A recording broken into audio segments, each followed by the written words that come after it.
الحمد لله نحمده ونستعينه ونستغفره ونعوذ بالله من شرور أنفسنا ومن سيئات أعمالنا من يهده الله فلا مضل له ومن يضلله فلا هادي له وأشهد أن لا إله إلا الله وحده لا شريك له وأشهد أن محمدًا عبده ورسوله اللهم صل على محمد وعلى آل محمد كما صليت على إبراهيم وعلى آل إبراهيم إنك حميد مجيد اللهم بارك على محمد وعلى آل محمد كما باركت على إبراهيم وعلى آل إبراهيم إنك حميد مجيد أما بعد فإن خير الحديث كتاب الله وخير الهدي هدي محمد صلى الله عليه وسلم وشر الأمور محدثاتها وكل محدثة بدعة وكل بدعة ضلالة وكل ضلالة في النار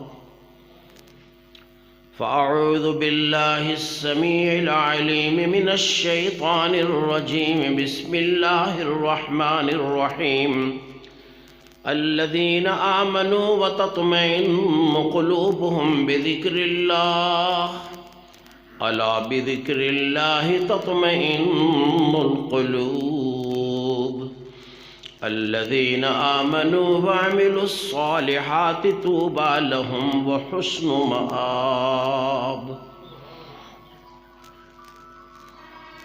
صدق الله العظيم وصدق رسوله النبي الكريم ونحن على ذلك من الشاهدين والشاكرين والحمد لله رب العالمين رب يسر ولا تعسر وتمم بالخير رب يسر ولا تعسر رب يسر ولا تعسر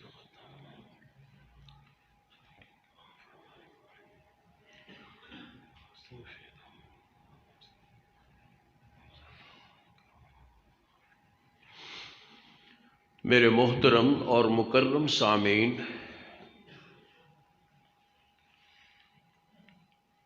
اللہ تعالیٰ نے حضرت آدم علیہ السلام کو پیدا فرمایا تو انہیں جنت میں ٹھہرایا۔ جنت میں انہیں کوئی پریشانی نہیں تھی، کوئی تکلیف، کوئی بیماری نہیں تھی، کسی قسم کا کوئی خطرہ نہیں تھا، کسی مصیبت اور تکلیف کا تصور تک نہیں تھا، حتیٰ کہ نہ وہاں دھوپ تھی نہ وہاں گرمی تھی۔ یہ جنت کا ماحول تھا، لیکن اللہ تعالیٰ نے اپنے فیصلے کے مطابق انی جاعل فی الارض خلیفہ کہ میں زمین میں ایک خلیفہ بنانے والا ہوں، اس وعدے کے مطابق اور اس اعلان کے مطابق اللہ تعالیٰ نے آدم علیہ السلام کو اس دنیا میں بھیج دیا۔ یہ دنیا جنت کے مقابلہ میں مصیبتوں کا گھر ہے، پریشانیوں کا گھر ہے، یہاں بیماریاں ہیں، دوسری تکالیف ہیں، پریشانیاں ہیں، جس کی وجہ سے ہر انسان کو سکون کی تلاش ہے، امن کی تلاش ہے، اطمینان کی تلاش ہے۔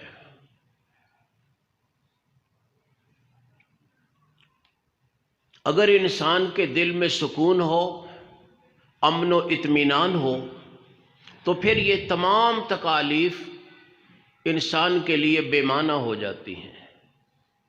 صحابہ کرام رضوان اللہ علیہم اجمعین، ان کو بھوک بھی بہت تھی، آپ احادیث میں پڑھتے رہتے ہیں اور سنتے رہتے ہیں کہ انہیں بسا اوقات کئی وقت بھوکا رہنا پڑتا تھا، کھانے کو کوئی چیز نہیں ملتی تھی، بیچارے بھوک کی وجہ سے گھر سے باہر نکل آتے تھے کہ اللہ کا کوئی بندہ آئے اور ہمیں کوئی کھانے کی چیز دے جائے۔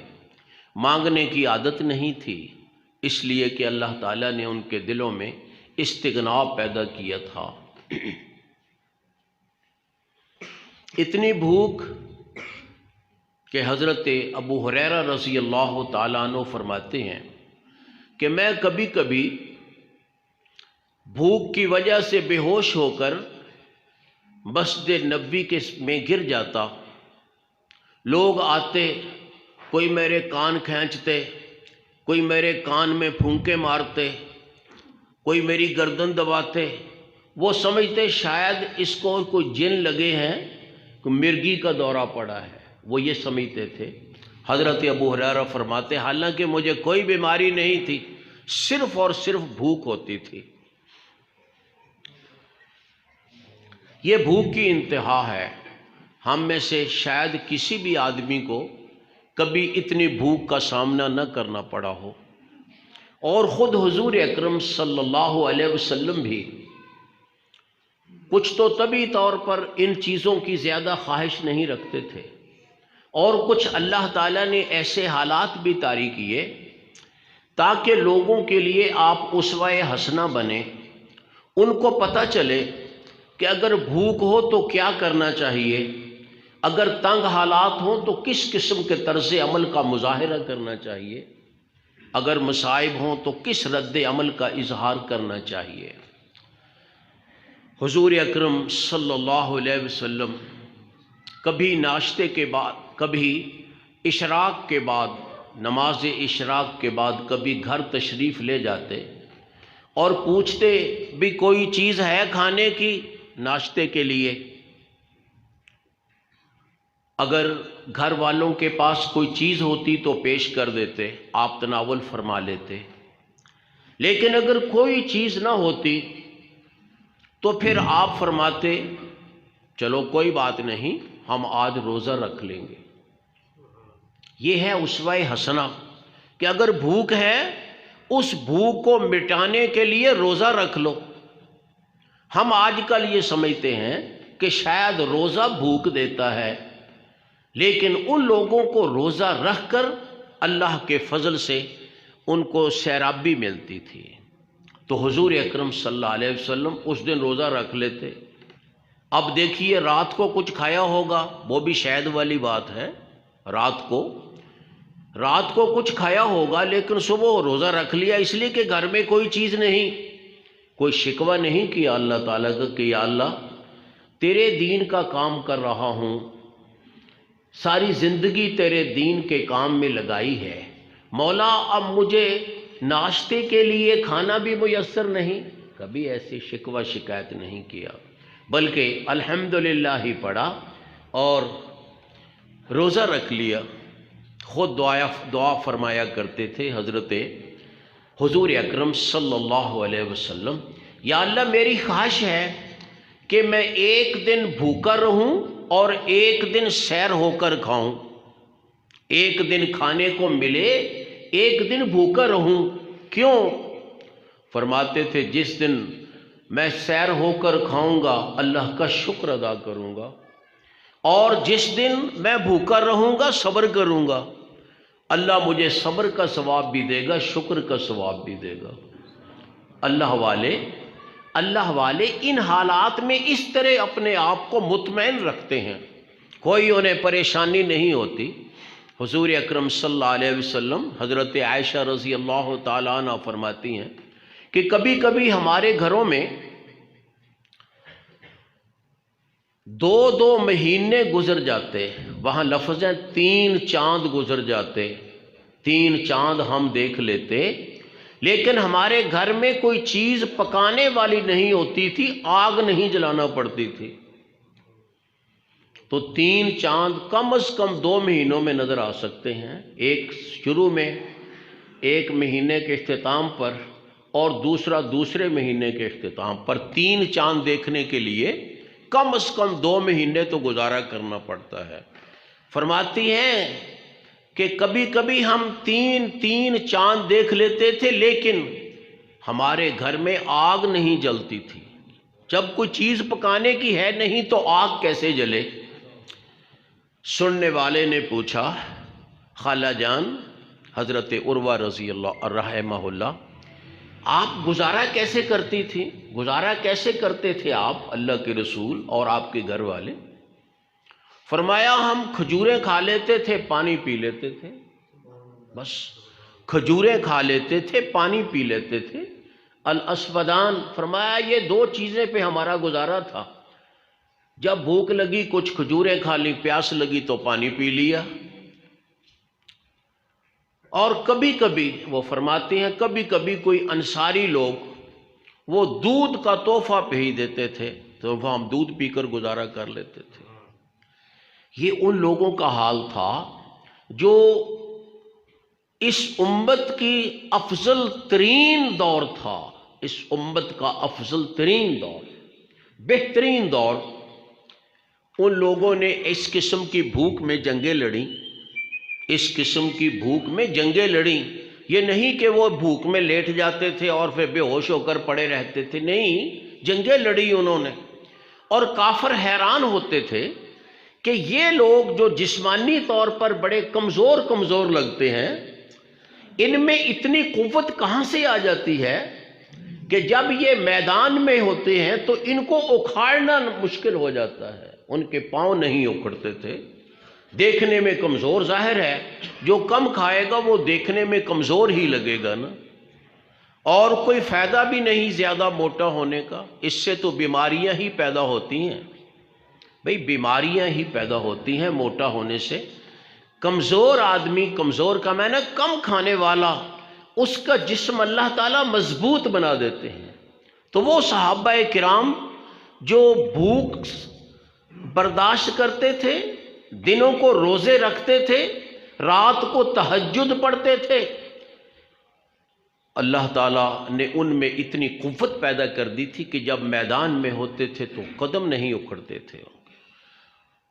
کئی گنا زیادہ بڑا دشمن ان کو شکست نہیں دے سکتا تھا جب تک اس قسم کے لوگ رہے، بھوک برداشت کرنے والے، روزے رکھنے والے، راتوں کو تہجد پڑھنے والے، جب تک اس قسم کے لوگ رہے صحابہ اور تابعین، اس وقت تک فتوحات ہوتی رہیں، اسلام بڑھتا رہا، اسلام بڑھتا رہا، حتیٰ کہ دنیا کے بہت سارے حصے پر اسلام پھیل گیا صحابہ تابعین کے دور میں۔ بس وہی پھیلا ہے جو پھیلا ہے، اس کے بعد والوں نے تو گزارا ہی کیا ہے اس پر۔ جب ان میں زیادہ کھانا آ گیا، جب ان میں عبادت کی کمی آ گئی، تو پھر وہ زمین سکڑنا شروع ہو گئی، اسلام کی زمین۔ کیوں؟ ان میں وہ قوت برداشت نہ رہی جو ایک بھوک برداشت کرنے والے اور روزہ رکھنے والے آدمی کے جسم میں ہوتی ہے۔ وہ کھا کھا کر موٹے ہو گئے، ان کو نیندیں زیادہ آنے لگی۔ ایسے لوگ کب دشمن کا مقابلہ کر سکتے ہیں؟ یہ تو صرف محلوں میں بیٹھ کر عیش و عشرت کی باتیں کر سکتے ہیں۔ میں کہہ یہ رہا تھا کہ صحابہ کرام پہ اس قسم کا دور گزرا، پہننے کو کچھ نہیں، پہننے کو کچھ نہیں۔ حضرت علی رضی اللہ تعالیٰ عنہ فرماتے ہیں ایک دن سردی سخت، میرے پاس پہننے کے لیے کوئی مناسب کپڑے نہیں تھے، میں نے ایک ٹاٹ کو دورہ کر کے اس میں سوراخ کر لیا، وہ ٹاٹ گلے میں داخل کر لیا سوراخ والی جگہ، آدھا ٹاٹ آگے ہو گیا آدھا پیچھے ہو گیا، اوپر سے اس کو باندھ لیا تاکہ ننگا نہ ہو جاؤں، کسی نہ کسی رسی کے ساتھ۔ رسی بھی کیا ہوتی تھی؟ کھجور کی چھال ہی ہوتی تھی، کھجور کی چھال کے ساتھ میں اس کو باندھ لیا، باندھ کر نکلا باہر۔ یہ کیفیت تھی کپڑوں کی، کپڑوں کی یہ کیفیت۔ اور پھر حضور اکرم صلی اللہ علیہ وسلم عورتوں سے فرمایا کرتے تھے، جو عورتیں پیچھے نماز پڑھتی تھیں آپ کے دور میں، کہ بھئی جب تک آدمی سیدھے بیٹھ نہ جائیں سجدے کے بعد، تم نے سجدے سے سر نہیں اٹھانا۔ کیوں؟ کپڑے اتنے کم تھے، ہو سکتا ہے کسی کا سطر ننگا ہو جائے، تنگ کپڑوں کی وجہ سے۔ گویا یہ صورتحال تھی، تنگ کپڑوں کی وجہ سے سطر تک ننگا ہونے کا احتمال تھا۔ اس لیے فرمایا عورتوں کو کہ جب تک مرد سیدھے ہو کر نہ بیٹھ جائیں، تم نے سجدے سے سر نہیں اٹھانا ہے۔ حضور اکرم صلی اللہ علیہ وسلم کے صحابہ میں سے کسی صحابی کے پاس 2 کپڑے ہوتے تھے، کسی صحابی کے پاس 2 کپڑے، ایک نیچے پہننے کے لیے اور ایک اوپر اوڑھنے کے لیے، 2 کپڑے۔ سارے صحابہ کے پاس 2 کپڑے نہیں تھے۔ آپ سے پوچھا گیا کہ جی ایک کپڑے میں نماز ہو جاتی ہے؟ آپ نے فرمایا اَوَلِكُلِّكُمْ ثَوْبَانِ، کیا تم میں سے ہر آدمی کے پاس 2 کپڑے ہیں؟ جب 2 کپڑے ہیں ہی نہیں تو پھر ایک میں بھی نماز قبول کرتا ہے اللہ تعالیٰ تو سطر ڈھانک لیا جائے تو اللہ تعالیٰ ایک کپڑے میں بھی نماز قبول کرتے ہیں۔ ان کے پاس 2 کپڑے نہیں ہوتے تھے، اکثریت کے پاس ایک کپڑا ہوتا تھا۔ اس ایک کپڑے کو اس طرح باندھتے تھے کہ سطر بھی ڈھانپا جائے اور کچھ حد تک یہ سینہ بھی ڈھانپ لیا جائے۔ کپڑے کا ایک کنارہ اس طرف ڈال لیا، دائیں طرف بائیں کندھے پہ ڈال لی، اور بائیں طرف دائیں کندھے پہ ڈال لی۔ اگر کپڑا بڑا ہوا تو کھلا چھوڑ دیا، اس طرح پردہ کر لیا۔ اگر چھوٹا کپڑا ہوا تو ان کو گرہ دے دی گردن کے پیچھے۔ ایک کپڑا چھوٹا ہے، گرنے کا خطرہ ہے، سطر ظاہر ہونے کا خطرہ ہے، تو گرہ دے لی یہاں۔ حضرت جابر کہتے ہیں کہ ایک دفعہ میں کپڑا اس سے بھی چھوٹا تھا، کپڑا اس سے بھی چھوٹا تھا، میں یہاں تک لے جا کر اس کو گلے پہ باندھ نہیں سکتا تھا۔ میں نے وہ کپڑا اکٹھا کر کے نا اس طرف اور اس طرف یہاں سے گردن کے اپنا بوجھ دے لیا تاکہ کپڑا گرے نہ۔ گردن کو اس طرح کر کے کپڑے کو قابو کیا، کپڑا گرے نہ۔ حضور اکرم صلی اللہ علیہ وسلم نے فرمایا جابر یہ کیا طریقہ ہے؟ اگر تمہارے پاس چھوٹا کپڑا ہے تو کوئی بات نہیں، صرف ازار پہن لو، بس ازار پہن لو، ناف سے لے کر گھٹنوں کے نیچے تک کپڑا ایک بھی گزارا کر سکتا ہے اگر نہ ملے۔ لیکن یاد رکھیں اگر زیادہ ملے تو کم از کم 2 کپڑے اس جگہ پہ ہونے چاہیے۔ ناف سے لے کر گھٹنوں کے نیچے تک 2 کپڑے۔ یہ دیکھیے نیچے شلوار ہے اور اوپر قمیص ہے، یہ ڈبل کپڑے یہاں تک، ناف سے لے کر گھٹنوں تک ڈبل کپڑا، اسے 2 کپڑے کہتے ہیں۔ 2 کپڑوں میں نماز، ایک کپڑے میں نماز ہو جاتی ہے، لیکن اگر کپڑے ہوں تو 2 کپڑوں میں نماز پڑھنی پڑے گی۔ بعض لوگ یہ پینٹ شرٹ پہن کر یا ٹراؤزر کے اوپر چھوٹا سا ایک جیکٹ سی پہن کر اس میں نماز شروع کر دیتے ہیں۔ یاد رکھیے یہ صحیح سطر نہیں ہے، یہ صحیح پردہ نہیں ہے۔ پردہ صحیح کیا ہے کہ ناف سے گھٹنوں تک ڈبل کپڑا، باقی پہ الگ کپڑا، ایک کپڑا ہو، ٹھیک ہے۔ یہ پیٹ پر ایک ہو، پیچھے ایک ہو، سر پہ ایک ہو، بازوؤں پہ ایک ہو، ٹانگوں پر گھٹنوں سے نیچے ایک ہو، ٹھیک ہے، کوئی حرج نہیں۔ لیکن یہ حصہ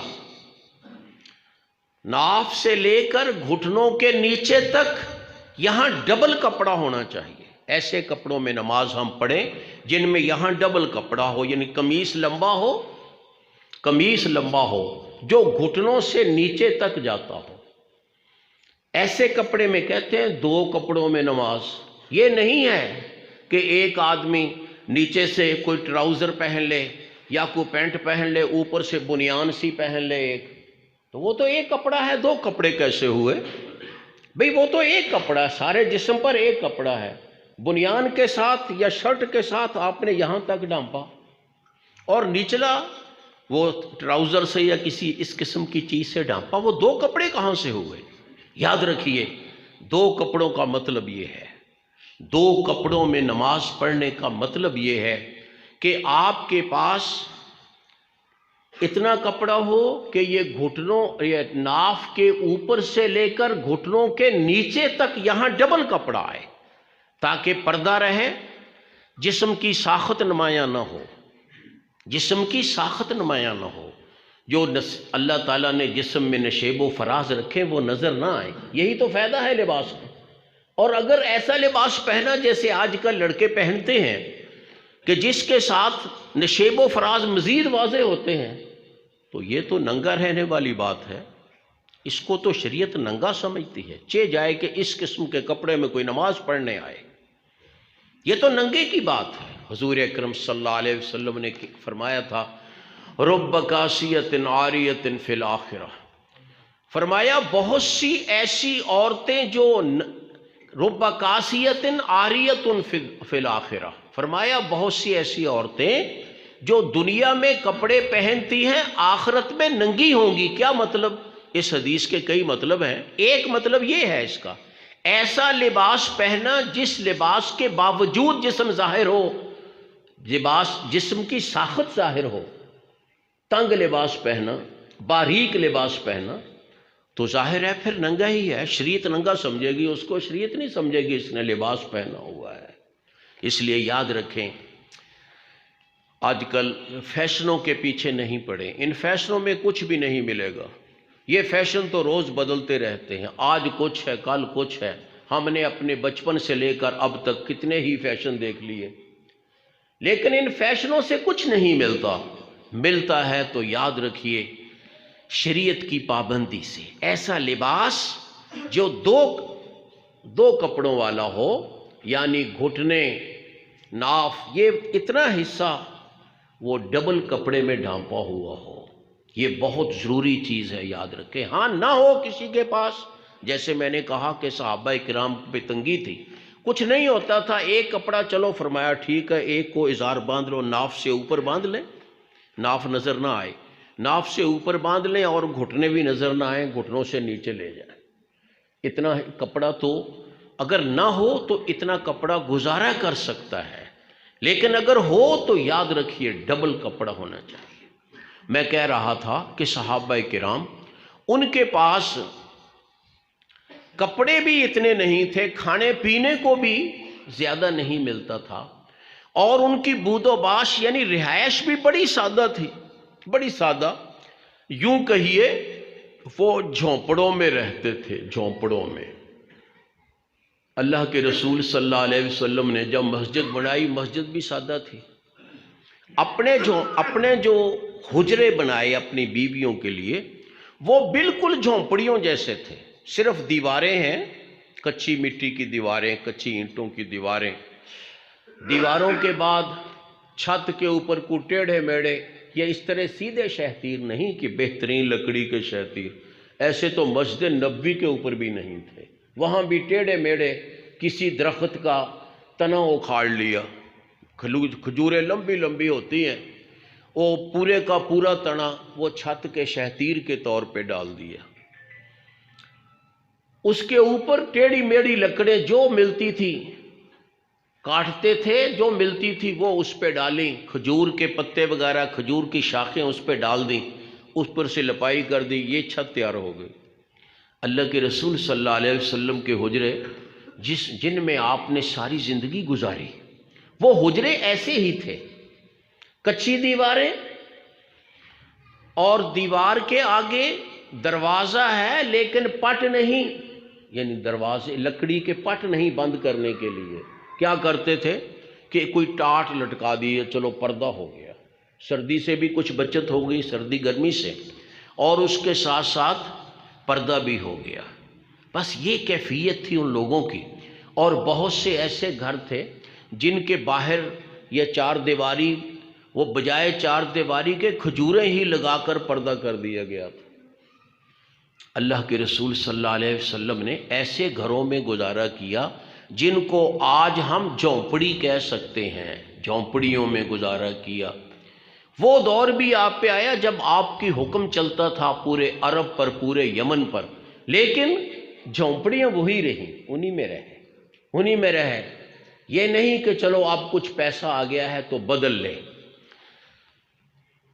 صحابہ کرام رضوان اللہ علیہم اجمعین، بعد میں اللہ کے رسول کے دور کے بعد کی بات ہے، جب مال غنیمت کثرت کے ساتھ آیا، کثرت کے ساتھ مال غنیمت، لوگ مالدار ہو گئے تو لوگوں نے مکان پکے ڈال لیے، لیکن اللہ کے رسول صلی اللہ علیہ وسلم کے حجرے اسی کیفیت میں رہے۔ آپ کی ازواج مطہرات وہ انہی حجروں میں رہیں، انہی حجروں میں۔ وہ چاہتے تو بڑے پکے پکے مکان محل بن سکتے تھے ان کے لیے۔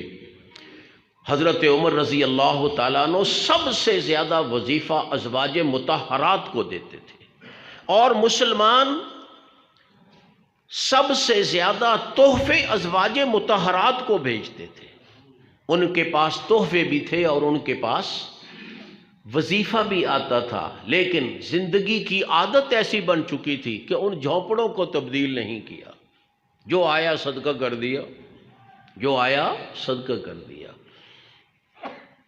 حضرت زینب رضی اللہ تعالی عنہ، حضرت زینب بنت جحش رضی اللہ تعالی عنہ، آپ کی ایک بلند مرتبہ بیوی، قریشی خاندان سے، بلکہ آپ کی پھوپھی کی بیٹی حضرت زینب بنت جحش رضی اللہ تعالی عنہ بہت سخی خاتون تھیں۔ ایک دفعہ حضرت عمر رضی اللہ تعالیٰ نے ان کے پاس ان کا حصہ بھیجا جو ان کو دیتے تھے، کوئی وظیفے کا، کوئی ان کے کھانے پینے کے لیے جو ان کے کھیتوں سے آتا تھا، بھیجا ان کے پاس۔ نماز پڑھ رہی تھی، مصلی پہ بیٹھی تھی، کہنے لگی یہ عمر نے میرے گھر کو بیت المال سمجھ لیا ہے جو سب کچھ یہاں بھیج رہا ہے۔ ہم تو خوش ہوتے ہیں، ہمارے پاس آئے تو ہم تو خوش ہوں گے۔ کہنے لگی عمر نے میرے گھر کو بیت المال سمجھ لیا ہے جو ہر چیز یہیں بھیج رہا ہے۔ عرض کیا گیا کہ نہیں جناب، یہ آپ کا وظیفہ ہے اور آپ کے کھانے پینے کے لیے بھیجا گیا ہے۔ مصلی پہ بیٹھی تھیں، اسی جگہ ہاتھ اٹھا دیے، یا اللہ آج کے بعد مجھے اتنا مال دیکھنا نصیب نہ ہو، آج کے بعد مجھے اتنا مال دیکھنا نصیب نہ ہو۔ یہ ان کی ذہنی حالت ایسی بن چکی تھی، وہ اس مال میں سکون نہیں پاتے تھے، وہ سکون پاتے تھے اللہ کی بندگی میں۔ اور واقعتاً اللہ نے اس نیک خاتون کی دعا قبول کر لی، وہ ان کی زندگی کا آخری سال تھا۔ اگلا وظیفہ آنے سے پہلے پہلے اللہ کو پیاری ہو گئی، اور پھر وہ سارا کچھ رکھ نہیں لیا، مصلی پہ بیٹھے بیٹھے حکم دیا کہ جو کچھ مجھے بھیجا گیا یہ سب کے سب صدقہ کر دو میرے مصلی سے اٹھنے سے پہلے پہلے۔ یعنی یہ نہیں تھا کہ ان کے پاس تھا کچھ نہیں، بہت کچھ تھا۔ حضرت عمر کے پاس کیا کچھ نہیں تھا، لیکن کپڑے وہی پیبند زدہ، کپڑے پیبند لگے ہوئے، کہیں چمڑے کے پیبند کہیں کپڑے کے پیبند، ایک جگہ کپڑا لگایا کپڑا پھٹ گیا، پھر کپڑا لگایا پھٹ گیا، پھر چمڑا لگا لیا اوپر۔ اور ہم میں سے بھی کوئی ایسا ہے چمڑے کے پیبند لگانے والا؟ یہ فیشن کے طور پر تو بڑے پیبند لگا لیتے ہیں، فیشن کے طور پر، ویسے کوئی پیبند لگانے والا نہیں ہے۔ یہ کیفیت تھی اس دور میں۔ ازواج مطہرات نے تقریباً آپ کی وفات کے بعد 40-50 سال گزارے انہی جھونپڑیوں میں جن کی چھت، جیسے میں بتا چکا ہوں، بارش برستی تو وہ چھت ٹپکنے لگتی تھی، انہی جھونپڑیوں میں گزارے۔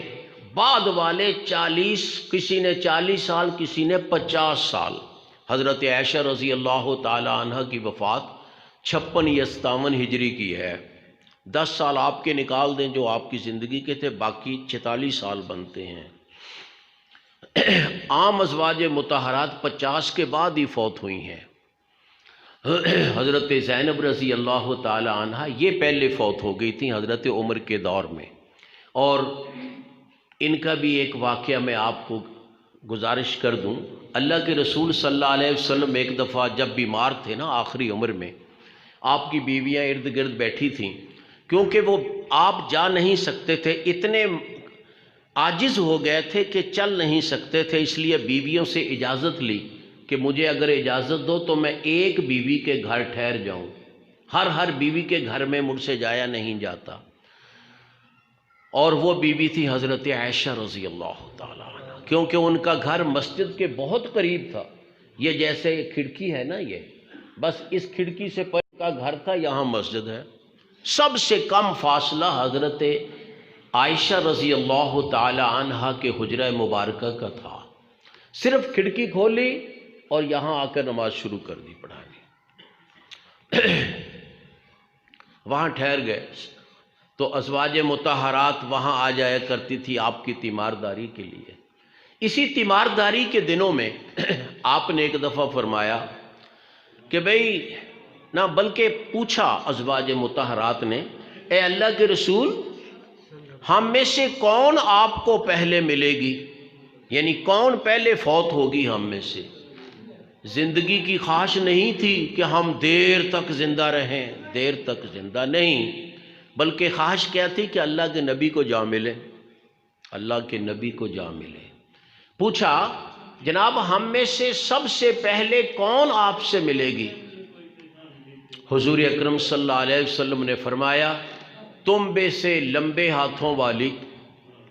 تنبے سے لمبے نام نہیں لیا کیونکہ پیشین گوئی آپ کرتے تھے، لیکن کچھ نہ کچھ اس میں ابہام رکھتے تھے پیشین گوئی میں۔ فرمایا لمبے ہاتھوں والی۔ ازواج مطہرات نے ہاتھ ماپنے شروع کر دیے، کس کا ہاتھ لمبا ہے؟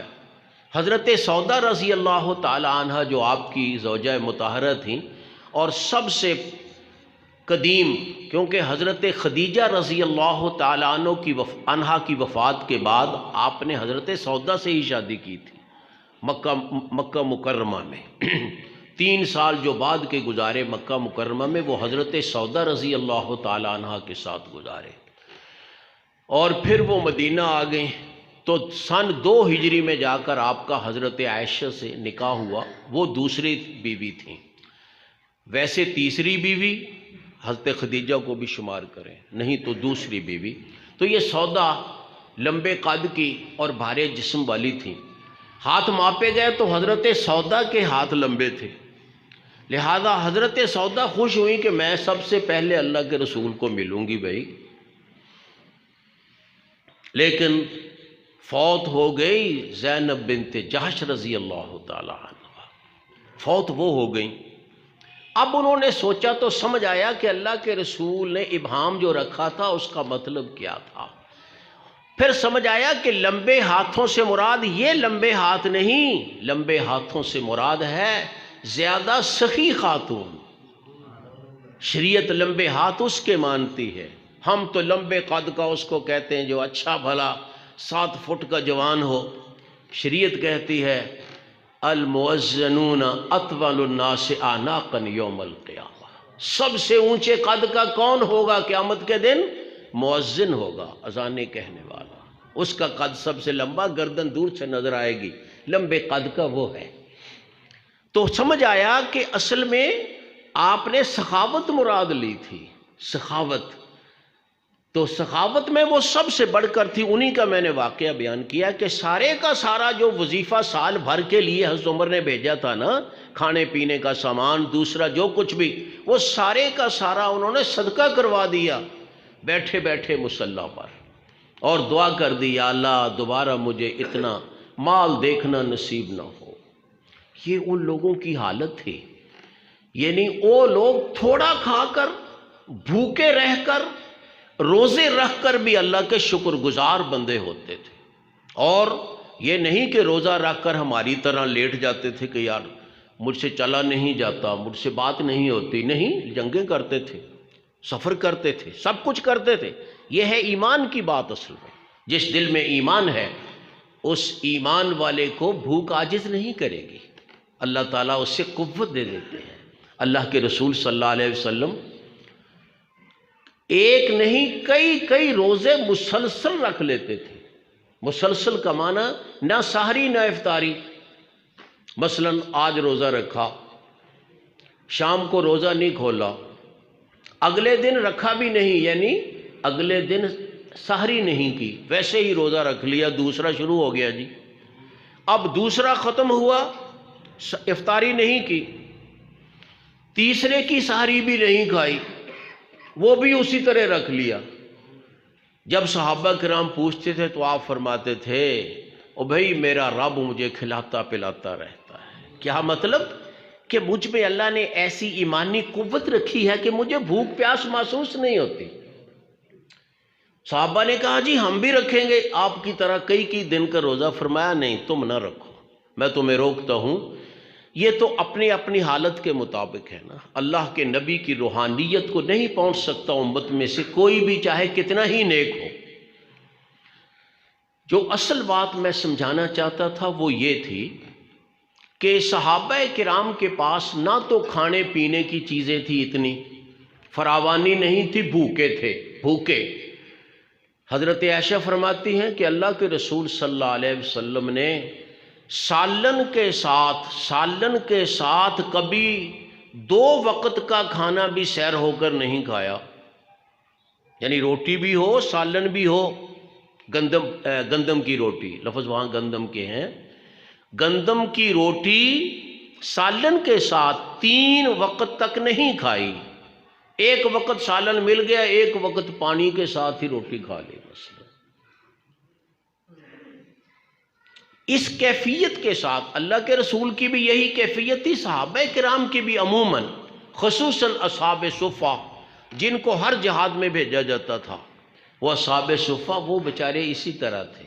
کوئی کھانے کی چیز لے آیا، تقسیم کر دی تو کھا لیا، نہیں تو کسی کے پاس مانگنے بھی نہیں گئے، اپنی عزت نفس کو بھی قائم رکھا۔ حضرت ابو ہریرہ کہتے ہیں کہ میں ایک دفعہ مجھے بڑی بھوک لگی، اتنی بھوک کہ مجھ سے صبر نہ ہوا، میں باہر آ کر گلی میں کھڑا ہو گیا۔ کس ذہن سے؟ کہ چلو کوئی آدمی گزرے گا، ملے گا، کہے گا آؤ بھئی ابو ہریرہ آؤ میرے ساتھ چلو کھانا کھاتے ہیں۔ یہ طبیعت گوارا نہیں کرتی تھی کسی کو بتائیں مجھے بھوک لگی ہے کھانا دو، اگر ایسا ہوتا تو وہ لوگ بڑے سخی تھے، بھوکے نہ رہتے۔ وہ کہتے ہیں میں باہر گلی میں آ کر کھڑا ہو گیا، حضرت ابو بکر گزرے مجھے ملے، میں نے کہا جناب مجھے قرآن مجید کی فلاں آیت سکھا دیجئے، فلاں آیت پڑھا دیجئے۔ حضرت ابو بکر نے وہ آیت پڑھا کے چلے گئے۔ حضرت ابو ہریرہ کہتے میرا مقصد تو یہ تھا کہ جب میں آیت پوچھوں گا نا تو وہ مجھے کہیں گے چلو یہاں گلی میں کیا بتانی، آؤ گھر چلتے ہیں وہاں بتاتا ہوں۔ جب گھر جائیں گے، عربوں کی مہمان نوازی تو مشہور تھی، روٹی بھی کھلائیں گے۔ میں تو اس لیے پوچھا تھا، ورنہ وہ آیت تو مجھے بہت اچھی طرح آتی تھی۔ حضرت ابو بکر بتا کر چلے گئے۔ 2 مفہوم ہو سکتے ہیں، ایک تو یہ کہ وہ حضرت ابو ہریرہ کا مدعا نہیں سمجھ سکی کہ کیا مطلب، مقصد کیا ہے، یا تو یہ ہے، یا یہ ہے کہ وہ بیچارے بھی بھوکے تھے، اس کو کہاں ساتھ لے جاتے، گھر میں کچھ تھا ہی نہیں۔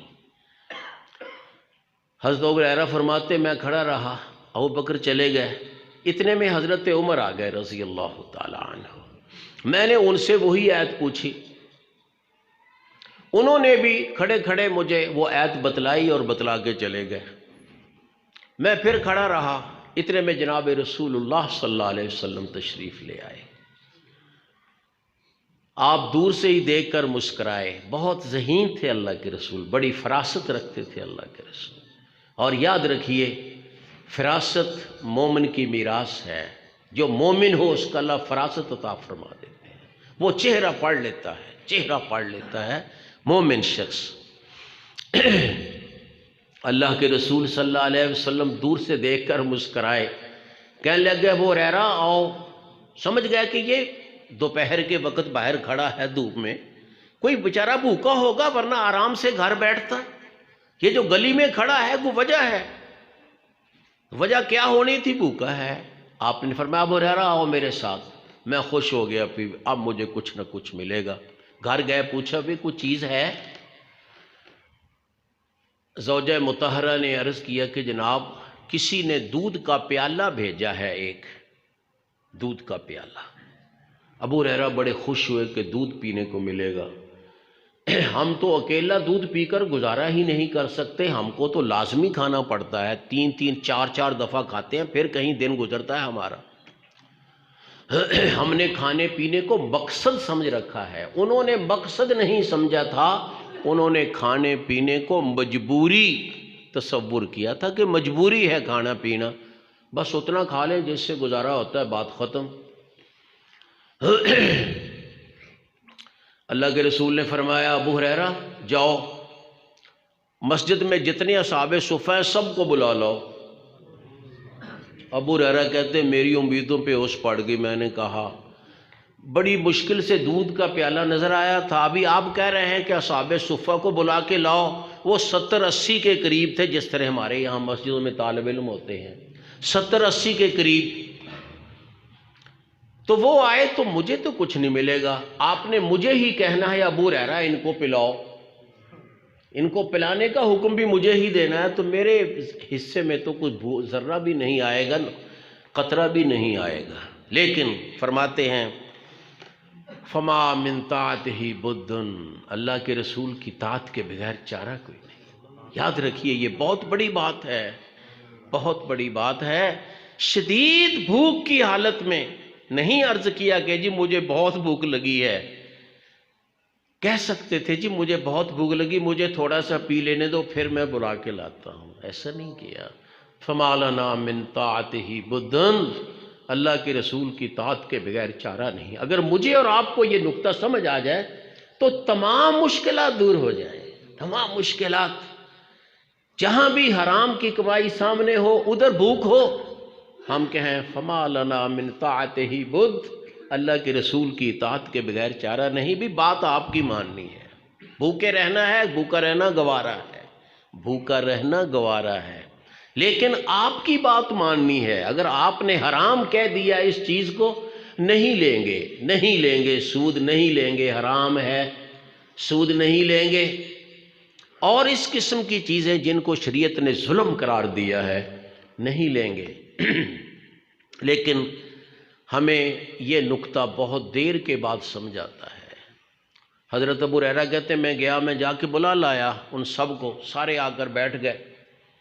آپ نے مجھے کہا ابو ہریرہ ان کو پلانا شروع کرو۔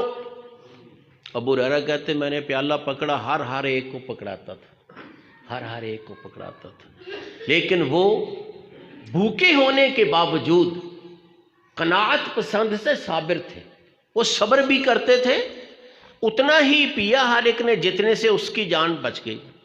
بس وہ پیالہ ابو ہریرہ کہتے میں نے ایک کو دیا، اس نے یہ نہیں کہا کہ میں تو سیر ہو کر پیوں نہ، اگلے کو ملے نہ ملے۔ یہ تو ہمارا ذہن ہے آج کل، ہم کیا کرتے ہیں، ہم اپنے آپ کو مقدم رکھتے ہیں کہ مجھے ملنا چاہیے، کوئی سیٹ ہوگی نا تو چوڑے ہو کر بیٹھ جائیں گے، دوسرے بیچارے کو جگہ ملے نہ ملے کہتے مجھے تو ملے نا۔ لیکن مومن آدمی کہتا ہے نہیں، یہ سیٹ آدھی میری ہے آدھی اس کی ہے، میں نے اسی آدھی میں سمٹ کر بیٹھنا ہے، یہ نہیں کہ میں پہلے بیٹھا ہوں تو ساری سیٹ میری ہو گئی، یا میں جتنی مرضی سیٹ، یہ معمولی سی مثال پیش کی ہے۔ یاد رکھیے دوسروں کا حق مقدم سمجھیے اپنے حق سے، صحابہ ایسے کرتے تھے۔ اس لیے تھوڑا سا پیا، پینے کے بعد آگے دوسرے کو دے دیا، پھر ابو ہریرہ کہتے مجھے پکڑایا، میں نے دوسرے کو، پھر مجھے پکڑایا تیسرے کو، اس طرح کرتے کرتے وہ 70-80 بندوں نے پی لیا ایک پیالہ۔ پیالہ کر لے کتنا بڑا ہوگا، اتنا بڑا کر لیں مثلا، آخر ہاتھ میں اٹھایا تھا نا، کوئی گھڑا تو نہیں تھا، پیالہ ہی تھا، جتنا بھی ہو۔ وہ 80 بندوں کو کیسے پورا آیا؟ یاد رکھیے یہ آیا ان کی قناعت کی وجہ سے پورا، ان کے صبر کی وجہ سے پورا، کہ وہ خود سیر ہو کر نہیں پیتے تھے، سمجھتے تھے اس میں اتنا میرا حق ہے، چلو میں اتنا ہی پیوں گا، میرا حق 2-3 گھونٹ ہے، میں 2-3 گھونٹ پی لوں اس میں، باقی نے بھی تو پینا ہے نا۔ ایک تو یہ ہے، اور جب دلوں میں صبر ہو، دلوں میں قناعت ہو تو اللہ کی طرف سے برکت بھی ہوتی ہے، اللہ کی طرف سے یہ برکت ایسی نہیں ہو جاتی۔ برکت ہمارے مال میں کیوں برکت نہیں ہوتی؟ اس لیے کہ ہم کسی کا خیال ہی نہیں رکھتے۔ ان ایک پیالے میں 80 بندے کیسے سیر ہو گئے؟ اللہ کی برکت ہوئی. برکت کیسے ہوئی؟ ان کے صبر و قناعت کی وجہ سے، کہ کسی نے نہیں کہا میں سیر ہو کر پی لوں تو پھر اگلے کو نمبر آئے، نہیں، اپنا حصہ ہی پیا. کبھی دسترخوان پہ بیٹھے ہوں تو یہی رویہ اختیار کیا کریں. بعض لوگ وہ ساری بوٹیاں اپنی پلیٹ میں ڈال لیتے ہیں. بھئی وہ جو برتن آیا ہے پلوٹیاں والا سب کا ہے. آپ جتنے آدمی ہیں حساب لگائیں کہ بھئی اتنے کو کتنی کتنی بوٹیاں آئیں گی، 2 3 اتنی ہی ڈال لیں، باقی اپنا اپنا حصہ لیں. ہم تو یہ کہتے ہیں آتے ہی ڈونگے کو پکڑتے ہیں اور سارے کا سارا اپنی پلیٹ میں، وہ پھر خالی باقی دیکھتے رہتے ہیں. یہ یاد رکھیے مومن کی شان کے خلاف ہے. یہ بھوکوں کی طرح نہ دعوت میں جایا کریں. دیکھا ہے شادیوں میں اچھے بھلے کھاتے پیتے افراد کو جو مالدار ہیں لیکن طبیعت میں قناعت نہیں ہے، وہ بھی یہی رویہ اختیار کرتے ہیں. ڈونگے آتے جاتے ہیں پکڑتے جاتے ہیں. یا اچھا گوشت اپنی پلیٹ میں ڈال لیا، اچھا گوشت، کوئی ٹانگ دیکھی وہ اپنی ڈالی، چاہے 10 ٹانگیں ہوں وہ 10 ہی ڈال لیں گے، باقی کو دوسرا دیں گے. یاد رکھیے ایسی جب طبیعت ہو، جب ایسا طرز عمل ہو تو برکت نہیں ہوتی. یاد رکھیے برکت کب ہوتی ہے؟ جب قناعت ہو طبیعت میں. تو اللہ تعالیٰ نے وہ پیالہ پورے کا پورا سب کو پلا دیا. حضرت ابو ہریرہ کہتے ہیں جب آخری آدمی بچا تو دودھ موجود تھا پیالے میں. اللہ کے رسول صلی اللہ علیہ وسلم، میں نے اللہ کے رسول صلی اللہ علیہ وسلم کے ہاتھ پہ رکھ دیا پیالہ. آپ نے پیالہ پکڑا، مسکرا کر مجھے دیکھا، کہنے لگی ابو ہریرہ میں رہ گیا ہوں اور تو رہ گیا ہوں، باقی سب نے پی لیا ہے. میں کیا ہاں جی. فرمایا ابو ہریرہ تو پی، خود نہیں پیا اللہ کے رسول نے. بھوک آپ کو بھی تھی، کس کو بھوک نہیں تھی؟ میں بتاتا ہوں ابو بکر و عمر کے گھر میں بھوک تھی تبھی نہیں لے کر گئے. ابو ہریرہ تو پی پہلے. میں نے پینا شروع کر دیا، پیا. آپ نے کہا اور پی. میں تھوڑا سا پی کر کہوں لو جی آپ پئیں، ختم نہ ہو جائے کہیں، آپ پئیں. لیکن آپ ہر دفعہ کہتے تھے ابو ہریرہ اشرب، اور پی اور پی. آخر میں نے کہا اللہ کے رسول اب تو گلے میں گزرنے کی جگہ بھی نہیں رہی ہے. اور پھر آپ نے بسم اللہ پڑھ کر وہ پیالہ پیا تو دودھ ختم ہو گیا. یہ معجزے، یہ برکتیں، یہ کرامتیں کب ہوتی ہیں؟ جب طبیعتوں میں اللہ کی محبت ہو، قناعت ہو، دنیا کی غلامی نہ ہو، دنیا کی غلامی نہ ہو، حرص نہ ہو، لالچ نہ ہو، حق تلفی نہ ہو، تو اللہ کی طرف سے ایسی برکتیں ہوتی ہیں. میں یہ ساری باتیں کیوں بیان کی ہیں؟ صرف اس لیے بتانے کے لیے کہ ان لوگوں کو باوجود ان حالات کے جو میں نے آپ کے سامنے بیان کیے ہیں، اس کے باوجود ان کا دل مطمئن تھا، ان کا دل مطمئن تھا. کبھی انہوں نے آ کر شکوہ نہیں کیا تھا اللہ کے رسول سے، جی ہم اتنی دور سے آ کر آپ کی بیعت کی ہے، ہم کو کھانے کے لیے نہیں ملتا، ہمارے پاس گھر نہیں ہے. اللہ کے رسول کسی کو کسی گھر والے کے ساتھ لگا دیتے تھے، بھی یہ تیرا بھائی ہے، اس کو تو نے سنبھالنا ہے. وہ اس کو اپنے بھائی کی طرح رکھتا تھا، آدھا مال اس کو دیتا تھا. بھئی تجھے میرا بھائی بنایا ہے نا اللہ کے رسول ہے، یہ آدھا مال تیرا ہے، آدھا میرا ہے. اور جس کو نہیں وہ مسجد میں ہی ٹھہرتا تھا. مسجد میں ٹھہرا، کچھ چیز کھانے کی آئی کھا لی، نہیں تو الحمدللہ پڑھ کے گزارا کر لیا. یہ اللہ کا ذکر بھی انسان کو سیر کر دیتا ہے. یاد رکھیں اللہ کا ذکر کر کے دیکھیں تب ہے نا. ہم تو کرتے ہی نہیں ہیں. نماز کا سلام پھرتا ہے اور ہم بھاگ جاتے ہیں، جلدی جلدی جوتا اٹھا کر بھاگتے ہیں جیسے کوئی جیل سے رہائی کا پروانہ ملا ہے. بھائی نماز ختم ہوئی ہے، ذکر کا وقت تو نہیں ختم ہوا. ذکر کریں، کچھ ذکر کریں، جو سنتیں رہتی ہیں بعد میں وہ پڑھیں، سکون کے ساتھ جائیں. مومن کے لیے مسجد تو ایسے ہے جیسے مچھلی کے لیے سمندر.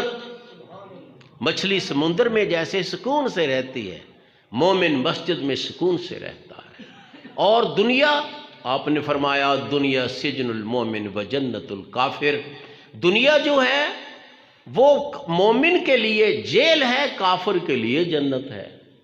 کافر جنت سمجھتا ہے، کیا مطلب؟ وہ کہتا ہے جو ملتا ہے اکٹھا کر کے کھا لوں، لیکن مومن وہ پابندیوں کا خیال رکھتا ہے۔ جیل میں پابندیاں ہوتی ہیں نا، اس وقت نکلنا ہے، اس وقت بند ہونا ہے، اتنا کھانا ہے، جتنا ملے گا اتنا ہی گزارا کرنا ہے۔ مومن بیچارہ ساری زندگی ان جیل والی پابندیوں پہ ہی عمل کرتا رہتا ہے۔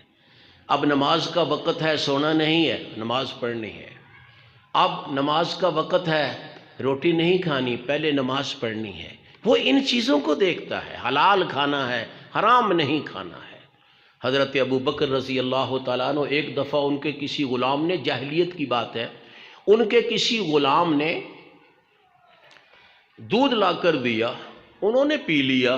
بعد میں وہ کہنے لگا، اے جناب آپ کو پتہ ہے یہ دودھ مجھے کیسے ملا؟ فرمایا مجھے تو نہیں پتا۔ وہ کہنے لگا جی یہ میں نے کہانت کی تھی، یعنی کوئی میرے پاس آیا، اس نے مجھ سے کوئی غیب کی بات پوچھی، میں نے اٹکل سے جواب دے دیا، کوئی اپنی طرف سے ہی ویسے ہی۔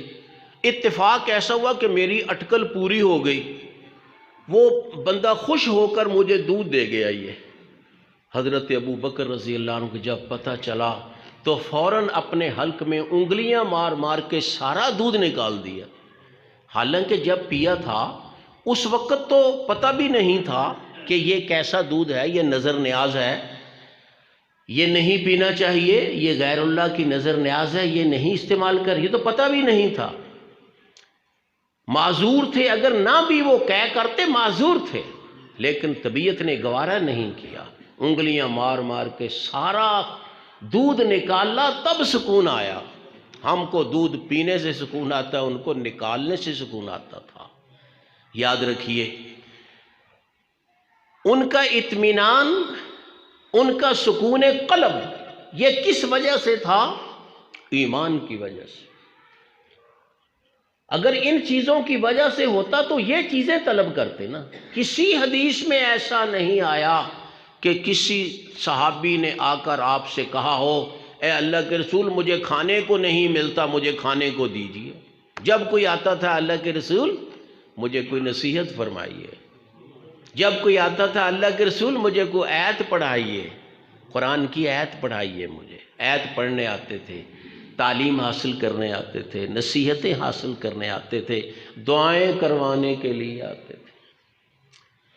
صحابہ کا یہ ذہن تھا، اس لیے وہ سکون میں تھے، باوجود بھوک کے سکون، باوجود غربت کے سکون۔ کوئی بیمار ہے، اگر وہ اللہ والا ہے تو بیماری اس کو پریشان نہیں کرے گی۔ ٹھیک ہے، بیمار تو ہے، یہ دنیا میں نے کہا شروع میں کہ دنیا ہے مصیبتوں کا گھر، بیماریوں کا گھر، یہاں آتی رہتی ہیں، لیکن اگر اللہ پہ ایمان قوی ہوگا تو انسان مطمئن رہے گا، جزا فضا نہیں کرے گا، او مر گیا مر گیا مر گیا، ڈرتا رہے، روتا رہے، جب میں مر گیا تو کیا ہوگا، میرے بعد میری اولاد کا کیا بنے گا۔ بڑھنا کیا ہے، جب تو نہیں تھا، جب بھی یہ کاروبار چل رہا تھا تو مر جائے گا، تب بھی سب کچھ چلتا رہے گا، نہ تیری زندگی سے کوئی نیا کام ہوا، نہ تیرے مرنے کے بعد کوئی تبدیلی آئے گی۔ اور یہاں تو اللہ کے نبی فوت ہو گئے، ان کے بعد بھی کام چلتا رہا، تیرے مرنے سے کیا فرق پڑے گا۔ اس لیے مت فکر کیجیے ایسی بات، میں مر گیا تو ہوگا، کیا ہوگا، کچھ بھی نہیں ہوگا، کچھ بھی نہیں ہوگا۔ زیادہ سے زیادہ کوئی مشہور آدمی ہوا تو 2-4 اخباروں میں خبر آ جائے گی، ایک دن اس کے جنازے کی خبر آ جائے گی، بس اس کے بعد ختم۔ کوئی ختم کی مجلس میں اکٹھے ہو جائیں گے لوگ، کھا پی کر گھر کو چلے جائیں گے ہنستے ہوئے، کوئی نہیں یاد کرے گا۔ یہ جو عام طور پہ جاتے ہیں نا مجلسوں میں، ہم جی قرآن خوانی کے لیے جاتے ہیں، وہاں بھی ہنستے ہوئے ہی پڑھتے رہتے ہیں، ان کو فکر نہیں ہوتا، کوئی نہیں یاد کرتا مرنے والے کو۔ رشتہ دار یاد ضرور کرتے ہیں، بچے یاد کرتے ہیں، کچھ دیر بعد وہ بھی بھول جاتے ہیں، وہ بھی بھول جاتے ہیں۔ لہٰذا پریشان نہیں ہونا چاہیے کسی چیز سے، نہ بھوک سے، نہ مصیبت سے، نہ بیماری سے۔ کیا کریں؟ کوئی بیماری آئی ہے تو کہیں یا اللہ یہ جو مجھے بیماری آئی ہے اس کی شفا، اس سے شفا عطا فرما، اور یا اللہ جو پہنچ چکی ہے اس کا اجر عطا فرما۔ جو پہنچ چکی اس کا اجر مانگو اللہ سے، اور جو نہیں پہنچی اس سے شفا مانگے اللہ سے۔ یہ ہے مومن کا طرز عمل۔ اگر اس شخص کو ایسی بیماری میں موت بھی آ گئی جس کا یہ طرز عمل ہے، تو یاد رکھیے وہ موت اس کے لیے شہادت کی موت ہوگی۔ وہ موت شہادت کی، بیماری کی حالت کی موت۔ اگر کوئی بیماری سے پریشان ہونے کی بجائے اللہ سے اپنے گناہوں کی معافی طلب کرے کہ یا اللہ اس بیماری کو میرے گناہوں کی معافی کا ذریعہ بناؤ۔ جو پہنچ چکی بھی بیماری تو آنی ہے، ایسے نہیں کہو گے تو پھر کون سا بیماری ٹل جائے گی؟ ہاں، اللہ سے دعا کرنے سے ممکن ہے بیماری ٹل جائے۔ سکون و اطمینان، اطمینان و سکون قلب، یاد رکھیے یہ نہیں حاصل ہوتا کھانے سے، پینے سے، اعلیٰ درجے کی بود و باش سے، محلات سے۔ کتنے ہی لوگ آپ دیکھیں گے کہ ان کے بڑے جائیداد ہے، محل ہیں، نوکر چاکر ہیں، ہر چیز کھانے پینے کی وافر ہے، لیکن سکون نہیں ہے، سکون نہیں ہے۔ رات کو نیند نہیں آتی، گولیاں کھا کر سوتے ہیں، گولیاں کھا کر سوتے، سکون نہیں ہے نا۔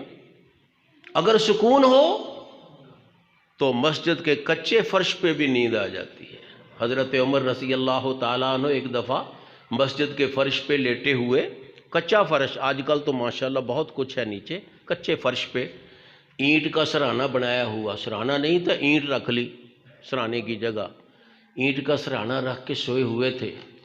دوسرے ملک کا سفیر وہ آیا، حیران رہ گیا، یہ امیر المومنین اتنے سادہ حالت میں سویا پڑا ہے، ہمارے بادشاہوں کو تو اور محلات میں بہترین بستروں میں نیند نہیں آتی، اس کو یہاں نیند آئی ہوئی ہے۔ اور پھر وہ کہنے لگا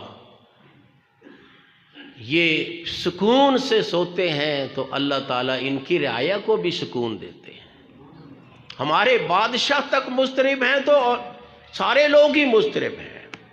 اس لیے یہ ہم اچھی طرح بات سمجھ لیں کہ اطمینان حاصل ہوگا، نیکی حاصل ہوگی صبر کے ساتھ، قناعت کے ساتھ۔ یہ جو ہم کرتے ہیں نا، کسی کا حق دبا جاتے ہیں، کسی پہ ظلم کر جاتے ہیں، رشتے توڑ دیتے ہیں صرف دنیا کے مال کے لیے، یاد رکھیے یہ بہت بڑا جرم ہے۔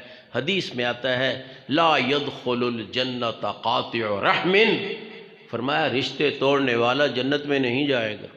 اور ہم کیا کرتے ہیں؟ تھوڑی سی بات کی وجہ سے رشتہ توڑ دیتے ہیں۔ کچھ رشتے تو اللہ نے بنائے ہیں نا، باپ بیٹے کا رشتہ، ماں بیٹے کا رشتہ، بہن بھائی کا رشتہ، خالہ بھانجے کا رشتہ، پھوپھی بھتیجی کا رشتہ، یہ اللہ نے بنا دیے ہیں۔ یہ رشتے پھر بھی کچھ مضبوط ہیں، اگر کوئی توڑنے کی کوشش کرے ٹوٹتے نہیں ہیں۔ وہ کہندے نا پنجابی چ نواں نالوں ماس نہیں جدا ہوندا۔ یہ رشتے نہیں ٹوٹتے ہیں، بیٹا بیٹا ہی رہے گا، چاہے باپ لکھ دے کاغذ پر میں اس کو آگ کرتا ہوں، بیٹا بیٹا ہی رہے گا، اس کو وراثت ملے گی۔ اور کوئی بیٹا کہے یہ میرا باپ نہیں ہے تو باپ ہی رہے گا۔ کچھ رشتے ہم قائم کرتے ہیں اللہ کا نام لے کر، جب نکاح کرتے ہیں ایک خاندان دوسرے خاندان کا رشتہ دار بن جاتا ہے۔ یہ رشتے بڑے نازک ہوتے ہیں، ان میں تو زبان سے لفظ طلاق نکلا اور رشتے ٹوٹ گئے۔ اس لیے بڑی احتیاط چاہیے۔ یہ رشتے نازک ہیں، جن رشتوں کو اللہ کا نام لے کر قائم کیا گیا ہے اس میں اللہ کا احترام کرنا بھی فرض ہے۔ یہ نہیں تھوڑی سی بات ہوئی چل تجھے طلاق، گھر سے نکل جا میرے گھر سے۔ وہ تیرا گھر نہیں، وہ بیوی کا گھر ہے، یہ یاد رکھیے، اچھی بات سمجھے۔ اللہ نے قرآن مجید میں نبی صلی اللہ علیہ وسلم کے حجروں کو کیا کہا ہے؟ من بیوتکن، تمہارے گھر، حضرت آپ کے ازواج مطہرات کو ازواج مطہرات کے گھر کہا ہے۔ کیوں؟ جب آپ بیوی کو رشتہ لے کر نکاح کر کے لے آئے، اب اس کا گھر بن گیا، یہ اس کا گھر ہے، اس کو گھر سے نکالا نہیں جا سکتا کسی صورت میں بھی۔ تم نکل جاؤ، تمہارا تو باہر گزارا ہو جائے گا، جاؤ مسجد میں جا کر لیٹ جاؤ، کسی دوست ساتھی کے بیٹھک میں جا کر لیٹ جاؤ، اور تمہارا گزارا تو ہوگا، آوارہ گردی کرتے رہو۔ جس عورت کو کہتے ہو گھر سے نکل جاؤ، وہ کیا مسجد میں جا کر سو جائے؟ وہ کسی کی بیٹھک میں جا کر سو جائے؟ یہ بے شرمی کی بات ہے اور ذلت کی بات ہے، بے غیرتی کی بات ہے بیوی کو کہنا نکل جاؤ میرے گھر سے۔ یاد رکھو کسی بھی حالت میں بیوی کو گھر سے نہیں نکالا جا سکتا، حتیٰ کہ طلاق بھی دے دے تو بیوی کو گھر سے نہیں نکال سکتا۔ طلاق بھی دے دے تو بیوی کو گھر سے نکال نہیں سکتا۔ خود اپنا کمرہ بدلنا ہے تو جب تک اس کی عدت ختم نہیں ہوتی اس وقت تک اس کو خرچہ بھی دینا ہوگا، گھر بھی دینا ہوگا۔ یہ شریعت کا مسئلہ تو یہ ہے، ہمارے منہ میں بات ہی یہ آتی نکل جا میرے گھر سے، نکل جا، تو اتنے گھر والا تھا تو نکاح کر کے کیوں لایا تھا؟ جب نکاح کر لیا وہ اس کا گھر بن گیا، اس لیے کہ وہ باہر نہیں رہ سکتی، تو باہر رہ سکتا ہے، جا باہر، تجھے زیادہ غصہ ہے تو گھر چھوڑ دے کسی اور جگہ چلا جا، لیکن بیوی کو نہیں گھر سے نکالا جا سکتا۔ وَاذْكُرْنَ مَا يُتْلَى فِي بُيُوتِكُنَّ، بیویوں کا گھر کہا ہے، اور حدیثوں میں آتا ہے بیت حفصہ، حفصہ کا گھر، بیت عائشہ، عائشہ کا گھر، عورتوں کی طرف نسبت ہے۔ کیوں؟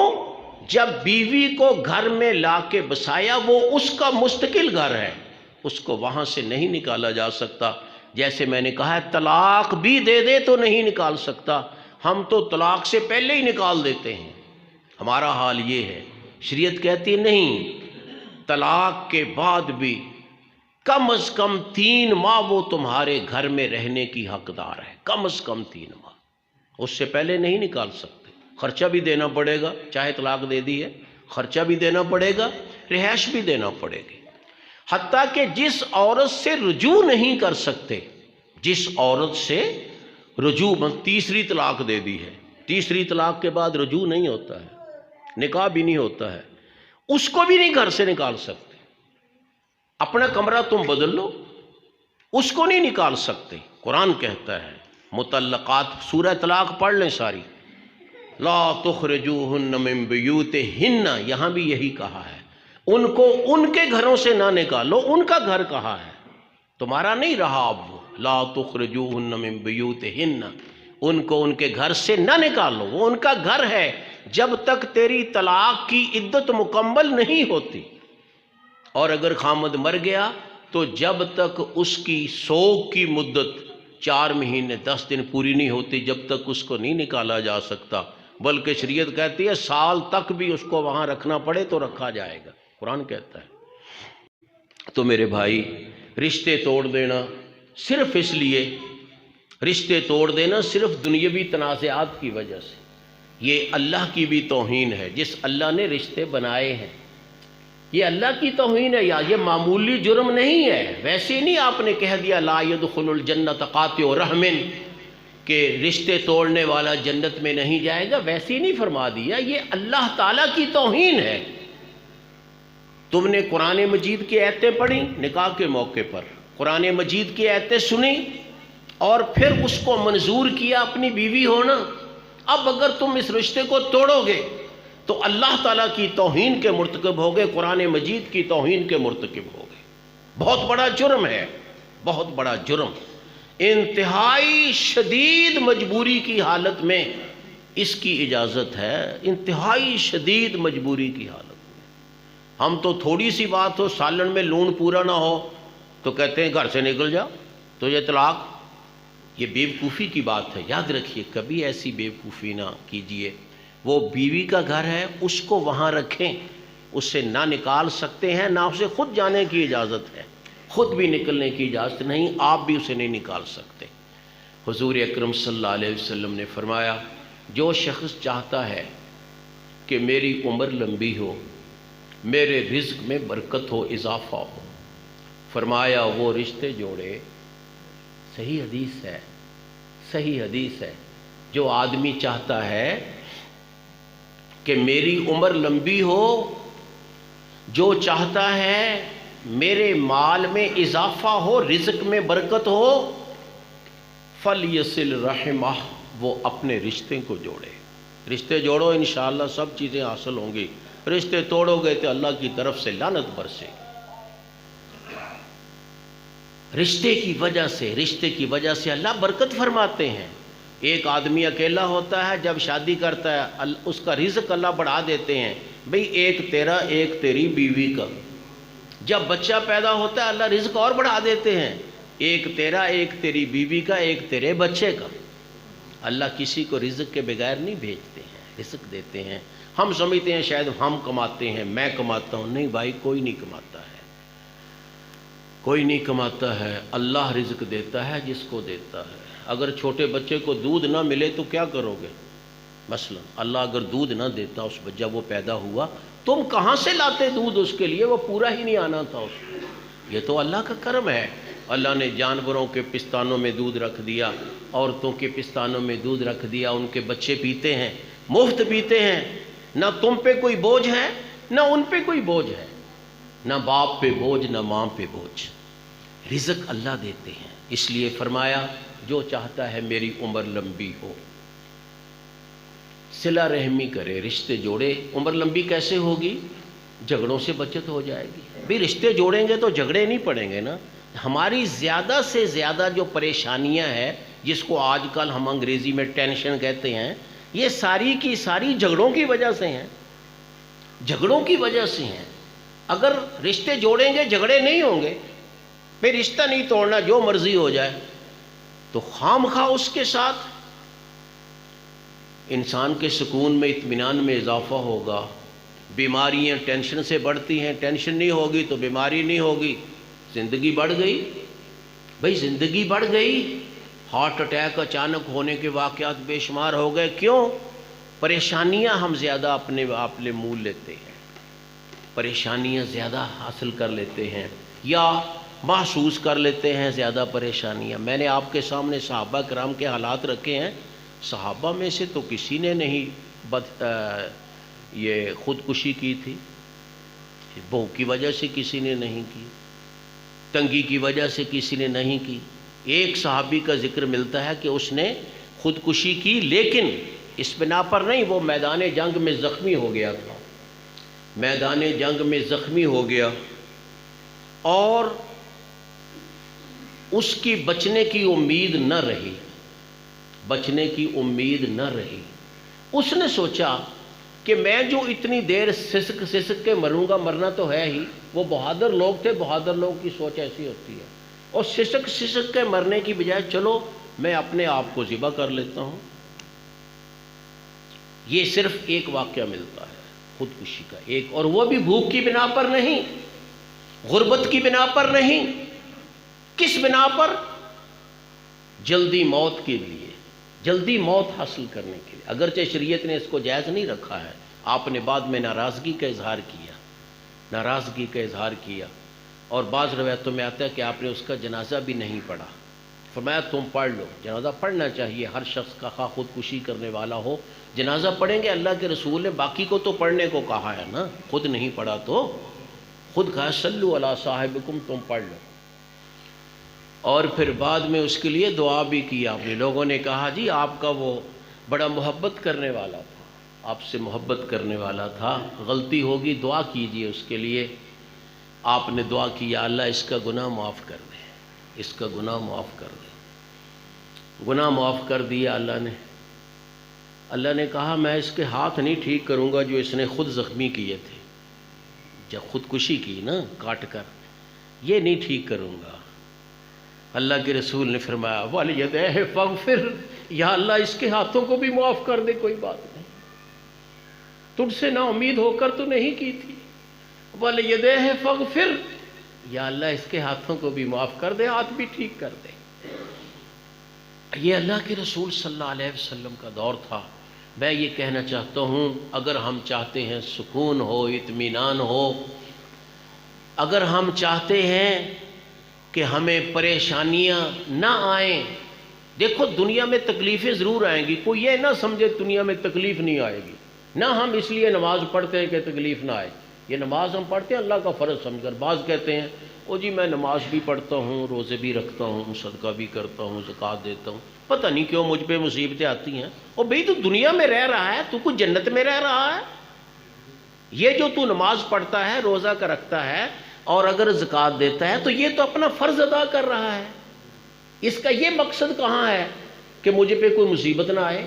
اللہ کے رسول پہ جو فقر وغیرہ آیا یا اللہ کے رسول پہ جو مصیبتیں آئیں وہ کسی گناہ کے نتیجے میں تھیں نہیں، اللہ کی طرف سے تھی، بلکہ جتنی مصیبتیں اللہ کے رسول صلی اللہ علیہ وسلم پہ آئیں دنیا میں کسی شخص پہ اتنی مصیبتیں نہیں آ سکتی۔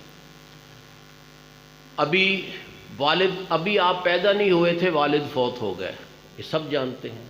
ابھی پیدا نہیں ہوئے تھے، والد فوت ہو گئے، اس بچے کے کیا احساسات ہوں گے جس نے کبھی باپ کا دست شفقت نہیں دیکھا۔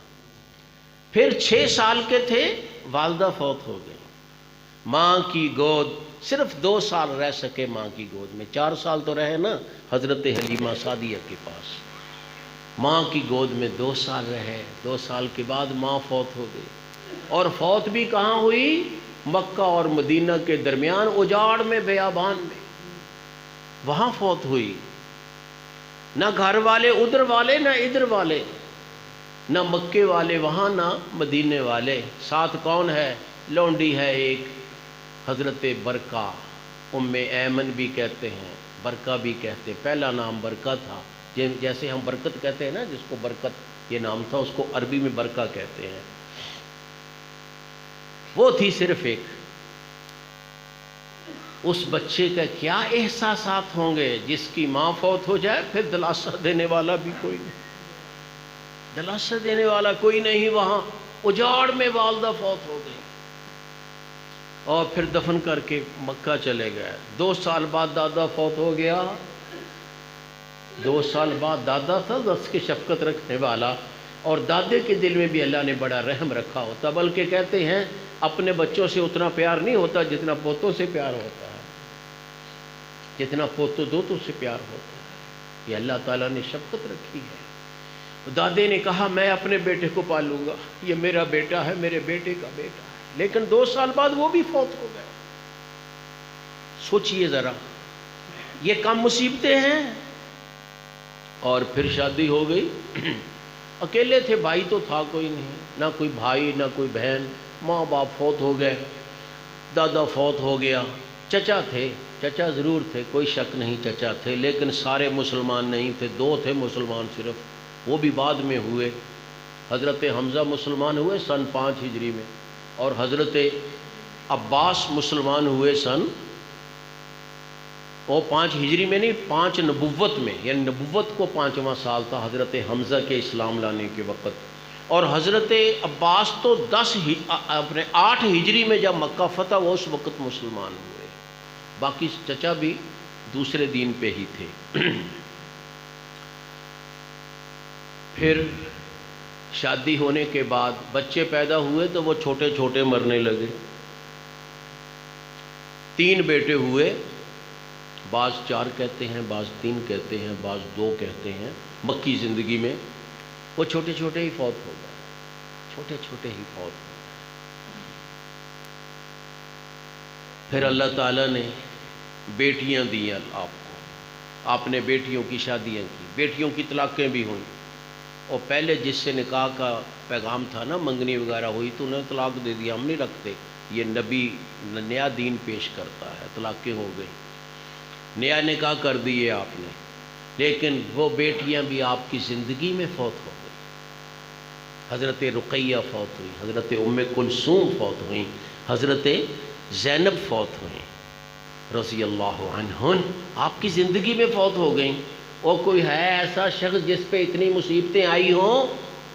کوئی ہاتھ کھڑا کر کے بتائے کہ مجھ پہ اس سے زیادہ مصیبتیں ہیں؟ کوئی ہاتھ کھڑا کرے؟ کوئی نہیں، کوئی نہیں، کوئی نہیں۔ یہ اللہ کے رسول کا حوصلہ تھا، تو سب کچھ برداشت کرتے تھے، اور زبان سے کچھ نہ کہتے، زبان سے الحمدللہ ہی کہتے تھے۔ چھوٹا بچہ آپ کا، مدینہ منورہ میں آپ کو اللہ نے ایک بیٹا اور دیا، ایک بیٹا اور دیا مدینہ منورہ میں، نام ابراہیم تھا۔ ان کی وفات کا تذکرہ احادیث میں تفصیل کے ساتھ ہے، باقی بیٹوں کا تذکرہ نہیں، کیونکہ وہ مکی زندگی میں تھے۔ ابراہیم آپ کے ہاتھ پہ فوت ہوئے، تو اللہ کے رسول کی آنکھوں سے آنسو بہہ رہے تھے، لیکن رو نہیں رہے تھے، یعنی زبان سے نہیں رو رہے تھے، آنکھوں سے رو رہے تھے۔ کہتے تھے القلب یحزن والعین تدمع ولکن لا نقول الا ما یرضی بہ ربنا، وَإِنَّا بِفِرَاقِكَ يَا إِبْرَاهِيمُ لَمَحْزُونُونَ، ابراہیم تیری وفات کا مجھے غم بہت ہے۔ ایک بوڑھا 60 سال کا، جس کو اللہ نے 60 سال کی عمر میں بچہ دیا، وہ بھی 63ویں سال میں فوت ہو گیا، یعنی نبی صلی اللہ علیہ وسلم کی عمر کا 63واں سال، 1.5 سال کے ہوئے تھے وہ فوت ہو گئے، 1.5 سال کے، سن 10 ہجری شوال میں فوت ہوئے وہ۔ اس کے بعد آپ صرف 6 مہینے زندہ رہے۔ یہ حضرت ابراہیم آپ کے ہاتھوں پہ فوت ہوئے، لیکن آپ کہتے کیا ہیں؟ ابراہیم تیری موت کا غم تو ہے، لیکن آنکھوں میں آنسو ہیں، دل میں غم ہے، لیکن زبان سے کوئی ایسی بات نہیں کہوں گا جس سے میرا رب ناراض ہو جائے۔ سارے مر گئے، سارے مر گئے، ایک بچہ ملا، وہ بھی مر گیا آخر میں، ایک بیٹی زندہ ہے، صرف ایک بیٹی، حضرت فاطمہ رضی اللہ تعالیٰ عنہ، ایک بیٹی زندہ، اس کو اللہ نے 2 بیٹے دیے۔ آپ ان کو بیٹوں کو بہت پیار کرتے تھے، یہ میرے بیٹے ہیں کہتے تھے، ابنائیہ یہ میرے بیٹے ہیں، میری بیٹی کے بیٹے ہیں، میرے بیٹے ہیں، اللہ تعالیٰ ان سے عظیم نسل پیدا کرے گا۔ اور واقعتاً آپ کی یہ دعا پوری ہوئی، خوشخبری کہیں، دعا کہیں، پیشین گوئی کہیں، پوری ہوئی۔ ان 2 حضرات کی نسلیں انشاءاللہ قیامت تک جاری رہیں گی۔ کتنے ہی لوگ ہیں جن کی نسلیں ختم ہو گئیں، کسی کی 1 نسل تک چلی، کوئی 2 تک، کوئی 3 تک، کوئی کتنے تک، ان کی نسلیں قیامت تک چلیں گی۔ آپ نے فرمایا جو آخری خلیفہ مہدی ہوگا نا، آخری خلیفہ مہدی، مسلمانوں کا آخری خلیفہ، فرمایا میری نسل سے ہوگا، میری بیٹی فاطمہ کی نسل سے ہوگا، میرے دوتے حسن کی نسل سے ہوگا۔ ان کی نسل اللہ قیامت تک جاری رکھے گا۔ یہ آپ کے صبر کا نتیجہ ہے۔ آپ نے جو صبر کیا، سب کے مر جانے پہ صبر کیا، کہیں شکوہ نہیں کیا، یا اللہ تیرا نبی ہوں، تم میرا ایک بیٹا بھی برداشت نہیں کیا، میری بیٹیاں بھی مار دی، میرا بیٹا بھی مار دیے، بیویاں بھی فوت ہوئیں، حضرت خدیجہ آپ کی زندگی میں فوت ہوئیں، پھر حضرت زینب بنت خزیمہ آپ کی زندگی میں فوت ہوئیں، 2 بیویاں آپ کی زندگی میں فوت ہوئیں، لیکن اس کے باوجود سکون ہے، دل میں اطمینان ہے۔ یاد رکھیے یہی مومن کا نشان ہے کہ اس کا دل پرسکون رہتا ہے۔ یہ نہیں کہ اس کو مصیبت نہیں آتی، مصیبتیں آتی ہیں، بلکہ شاید زیادہ آتی ہیں۔ حضرت عائشہ کہتی ہیں اللہ کے رسول کو ایک دفعہ میں نے ہاتھ لگا کر دیکھا، آپ کو بخار چڑھا تھا، مجھے ایسے لگا جیسے 2 آدمیوں کو بخار چڑھا ہے۔ میں نے کہا اللہ کے رسول آپ کا تو جسم بہت گرم ہے، آپ کو تو ایسے لگتا ہے جیسے 2 آدمیوں کا بخار ہے۔ فرمایا ہاں عائشہ، مجھے اللہ اجر بھی تو زیادہ دیتا ہے۔ سوچے صحیح، تکلیف ہو رہی ہے، ڈبل بخار ہے، ڈبل بخار، لیکن کیا رہے ہیں، مجھے اللہ اجر بھی تو دگنا دے گا نا۔ مومن آدمی تو پھر بھی پرسکون رہتا ہے، بیمار ہے پھر بھی پرسکون کہ مجھے اللہ اجر دے گا، اس بیماری میں میری موت آ گئی تو اللہ انشاءاللہ اسے میرے لیے شہادت بنائے گا۔ مومن تو پرسکون رہتا ہے۔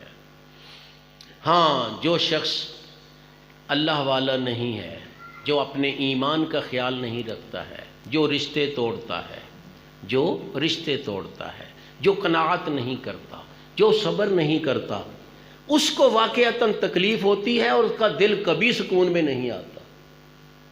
اس کے بیٹے ہوں تو نافرمان ہوتے ہیں، نافرمان ہوتے ہیں، ان کو دیکھ دیکھ کے جلتا کڑتا رہتا ہے۔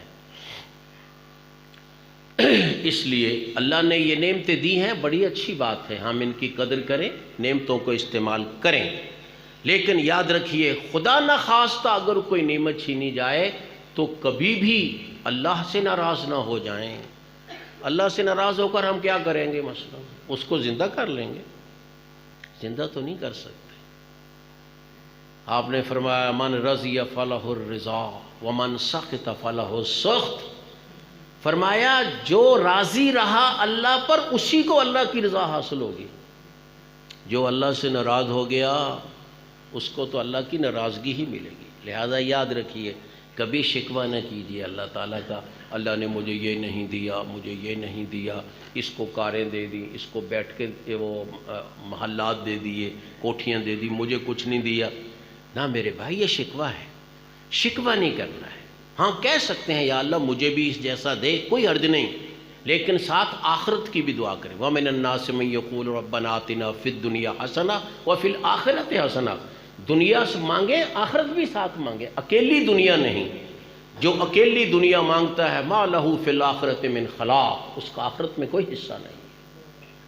اس لیے اللہ سے ناراض نہیں ہونا، کیونکہ اللہ سے ناراض کیسے ہو سکتے ہیں؟ بچہ ماں سے ناراض نہیں ہو سکتا ہے، بچہ ماں سے جس سے دودھ پیتا ہے اس سے ناراض نہیں ہوتا ہے۔ بیٹا ناراض ہو جائے آخر گھر میں ہی آتا ہے، کہاں جائے گا؟ گھر ہی آئے گا، ایک دن ناراض، 2 دن ناراض رہے، گھر میں آئے گا۔ میرے بھائی، اللہ تعالیٰ تو ان سب سے بڑھ کر اختیار رکھنے والا ہے، ان سب سے بڑھ کر شفقت رکھنے والا ہے۔ اس لیے کبھی بھی ہم اللہ سے ناراض نہ ہوں، کیسے بھی حالات ہوں، کیسے بھی شکوہ نہ کریں۔ جب تم سے کوئی پوچھے کیا حال ہے، کہیں الحمدللہ۔ یہ نہ ہو بیماری کی فہرست شروع کر دیں، مجھ کو شوگر بھی ہے، مجھ کو بلڈ پریشر بھی ہے، تو میں کیا ٹھیک کر لوں گا بلڈ پریشر اور شوگر؟ مجھے بتانے کا کیا فائدہ ہے؟ نہیں، الحمدللہ، بس الحمدللہ، اللہ کا شکر ہے۔ کوئی زیادہ کی ضرورت ہو ڈاکٹر کو بتانے کی تو بتا لے، ویسے اعلان کرنے کا کیا فائدہ ہے؟ کوئی حال پوچھے تو رونا شروع کر دیں، نہیں، الحمدللہ، حال پوچھے الحمدللہ، اللہ کا شکر ہے۔ بھئی اللہ نے اگر ایک آدھ کوئی نعمت چھینی ہے تو کتنی ہی نعمتیں باقی بھی تو رکھی ہیں۔ وقت بہت ہی زیادہ ہو گیا، میں توجہ نہیں کر سکا۔ اللہ تعالیٰ مجھے اور آپ کو سچا ایمان نصیب فرمائے، اپنے اور اپنے رسول صلی اللہ علیہ وسلم کی سچی محبت نصیب فرمائے، آپ کے صحابہ اکرام کا احترام و ادب نصیب فرمائے۔ یاد رکھیے، یہ ہیں احترام کی چیزیں، ان سے حاصل ہوتا ہے، ادھر ادھر جانے سے حاصل نہیں ہوتا ہے۔ یاد رکھیے، ادھر ادھر مت جائیں، صرف اللہ کے پاس آئیں۔ کوئی بھی تکلیف ہے، بیماری ہے، مسجد میں آئیں، مسجد میں آ کے دعا کریں۔ یہ نہیں کہ فلاں مزار پہ چلے جائیں، وہاں جا کر دعا کریں گے۔ اللہ نے عبادت کے لیے مسجد بنائی ہے، مزار نہیں بنائے، یاد رکھو، مزار نہیں بنائے عبادت کے لیے۔ وہاں جو عبادت کرتا ہے وہ جرم کرتا ہے۔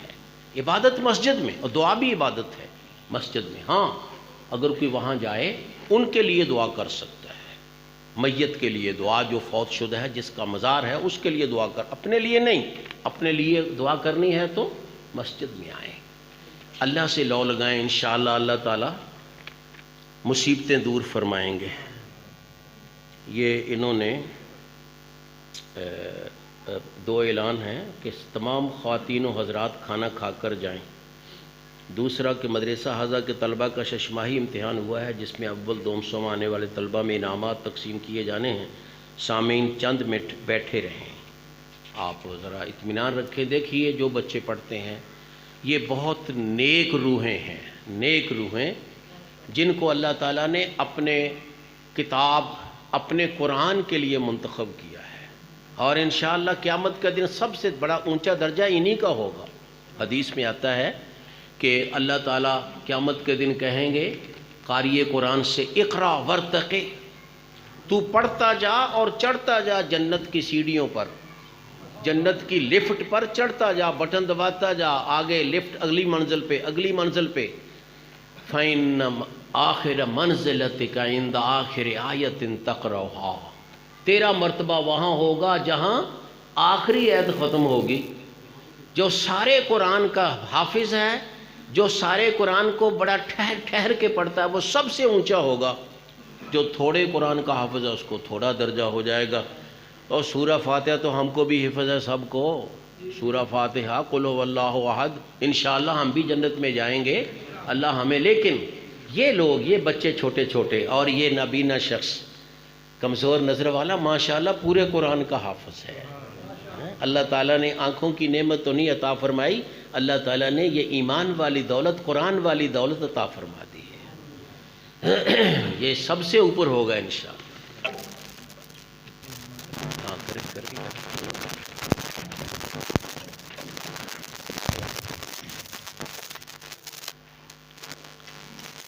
بچوں کا ششماہی امتحان ہوا تھا، تو اس میں پوزیشن لینے والے اول انعام جناب حافظ محمد وسیم صاحب، ان کی پہلی پوزیشن آئی ہے، یہ آتے ہیں اور شیخ صاحب سے انعام وصول کرتے ہیں۔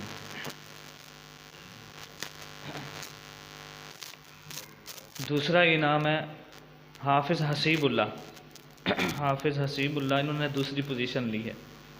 تیسرا انعام ہے حافظ شہزاد عباد، حافظ شہزاد عباد۔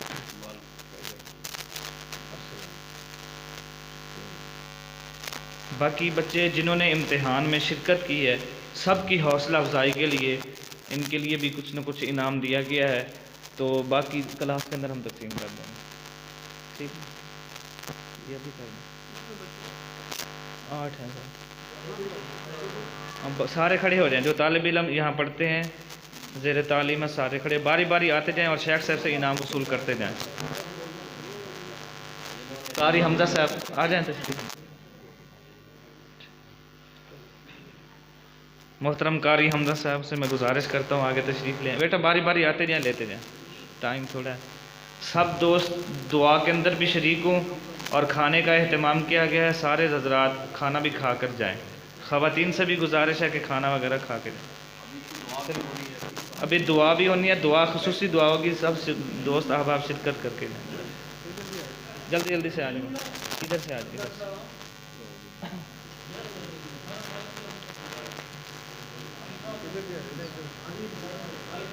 یہ قرآن کی وہ تعلیم ہے کہ جس کا دنیا کے اندر کوئی بدل نہیں، اس کا بدلہ اللہ رب العالمین ہی عطا کریں گے، تو یہ ایک حوصلہ افزائی ہوتی ہے تاکہ جو لوگ سامعین مسجد کے اندر تشریف لائیں ان کو بھی شوق ہو، وہ بھی اپنے بچوں کو قرآن و حدیث کی تعلیم سے روشناس کرائیں، وہ بھی اپنے بچوں کے اس مدرسے کے اندر بھیجیں۔ اور بنیادی طور پر آج کا پروگرام رکھنے کا مقصد یہی تھا کہ یہاں کے مقامی جو حضرات ہیں ان کے بچوں کو قرآن کریم کی تعلیم سے آراستہ کرنا ہے۔ اب شیخ صاحب آپ کے سامنے دعا فرمائیں گے، سارے عاجزی انکساری کے ساتھ دعا فرمائیں، جن کے نوجوان بیٹے بھائی فوت ہوئے ہیں اللہ ان کی مغفرت فرمائے۔ اور یہ خوش قسمتی کی بات ہے کہ اہل علاقہ یہاں دیکھیں کہ ایک وقت تھا کہ یہاں دن کو بھی لوگ آنے سے ڈرتے تھے، آج الحمدللہ یہ گھر اللہ کا آباد ہوا ہے تو اس کے دائیں بائیں دیکھیں اللہ نے ایک پوری بستی آباد کر دی ہے، تو یہ اللہ کا گھر آباد کرنے کی وجہ سے ہے، تو اہل علاقہ کے لیے یہ باعث برکت اور رحمت ہوتا ہے۔ آپ خوش قسمت ہیں، آپ خوش قسمت ہیں کہ یہاں مسجد کے اندر 5 ٹائم نہیں بلکہ 6 ٹائم کی اذان ہوتی ہے، تو یہ خوش قسمتی ہوتی ہے اہل علاقہ کی جو قرآن کے قاری کے ساتھ علماء کے ساتھ محبت کرتے ہیں۔ دعا ہے کہ اللہ جو اس دین کے لیے خرچ کرتے ہیں ان کا دیا قبول فرمائے۔ اب شیخ صاحب دعا فرماتے ہیں، تمام حضرات دعا میں شرکت فرمائیں۔ ایک حدیث میں آیا ہے کہ دنیا اس وقت تک باقی رہے گی جب تک یہاں اللہ اللہ کرنے والے رہیں گے۔ یہ دنیا سائنسی ترقی سے نہیں، سائنس نے تو لوگوں کو تباہی دی ہے، بھی کیا دیے، بم دیے ہیں یا سہولتیں دی ہیں جن سہولتوں کے نتیجے میں بیماریاں پیدا ہوئی ہیں، لیکن اللہ اللہ کہنے سے یہ دنیا باقی رہے گی جب تک اللہ اللہ کہنے والے ہیں، اور یہی لوگ ہیں اللہ اللہ کرنے والے۔ لوگ گھروں میں سوئے ہوتے ہیں، یہ بچے یہاں قرآن مجید پڑھتے ہیں، کوئی رات کو کوئی دن کو، اور پھر مسجد سے ہی آوازیں بلند ہوتی ہیں، اللہ اکبر اللہ اکبر، اللہ اور اس کے رسول کا نام مسجد سے ہی بلند ہوتا ہے، مدارس سے ہی بلند ہوتا ہے۔ اس لیے ان مدارس کی خدمت کیجئے، ان مدارس میں بچوں کو بھیجئے، خود بھی یہاں بیٹھ کر کچھ نہ کچھ حاصل کرنے کی کوشش کیجئے۔ اللہ تعالیٰ اس مدرسے کو تعابد باقی رکھے اور اس کی برکت سے تمام علاقے کو منور فرمائے۔ اللہ تعالیٰ اس ادارے کے متولیان، منتظمین، معاونین سب کی اللہ تعالیٰ، سب کو اللہ تعالیٰ اپنے فضل و رحمت سے نوازے، ان کے جان مال عزت میں برکت فرمائے۔ یہاں کے اساتذہ کرام کو بھی اللہ تعالیٰ بلند مرتبہ عطا فرمائے۔ الحمدللہ رب العالمین۔ اللہم صلی علی محمد وعلی آل محمد کما صلیت علی ابراہیم وعلی آل ابراہیم انک حمید مجید۔ اللہم بارک علی محمد وعلی آل محمد کما بارکت علی ابراہیم وعلی آل ابراہیم انک حمید مجید۔ ربنا آتنا فی الدنیا حسنۃ وفی الآخرۃ حسنۃ وقنا عذاب النار۔ یا اللہ ہم کو دنیا اور آخرت کی ہر خیر عطا فرما۔ یا اللہ ہم کو دنیا اور آخرت کی ہر خیر عطا فرما، اور یا اللہ ہمیں دنیا اور آخرت کے ہر شر سے محفوظ فرما، یا اللہ ہمیں دنیا اور آخرت کے ہر شر سے محفوظ فرما، یا اللہ جو ہم میں بیمار ہیں ان کو شفا عطا فرما، یا اللہ جو ہم میں بیمار ہیں ان کو شفا عطا فرما، یا اللہ ہم سب تیرے گنہگار بندے ہیں، تیرے عاجز بندے ہیں، تیرے مسکین بندے ہیں، یا اللہ ہمارے گناہ معاف فرما اور ہمیں شفا عطا فرما، یا اللہ ہمیں معاف فرما اور ہمیں شفا عطا فرما، یا اللہ ہماری غلطیوں پہ ہم پہ گرفت نہ فرما، یا اللہ ہماری مسکینی کو دیکھ کر یا اللہ ہمیں معاف فرما، یا اللہ سب بیماروں کو معاف فرما، یا اللہ ہم کو معاف فرما، سب بیماروں کو صحت عطا فرما، یا اللہ حاجت مندوں کی نیک حاجتیں پوری فرما، یا اللہ اس مجلس میں جتنے لوگ بیٹھے ہیں تو ہر ایک دل کو جانتا ہے،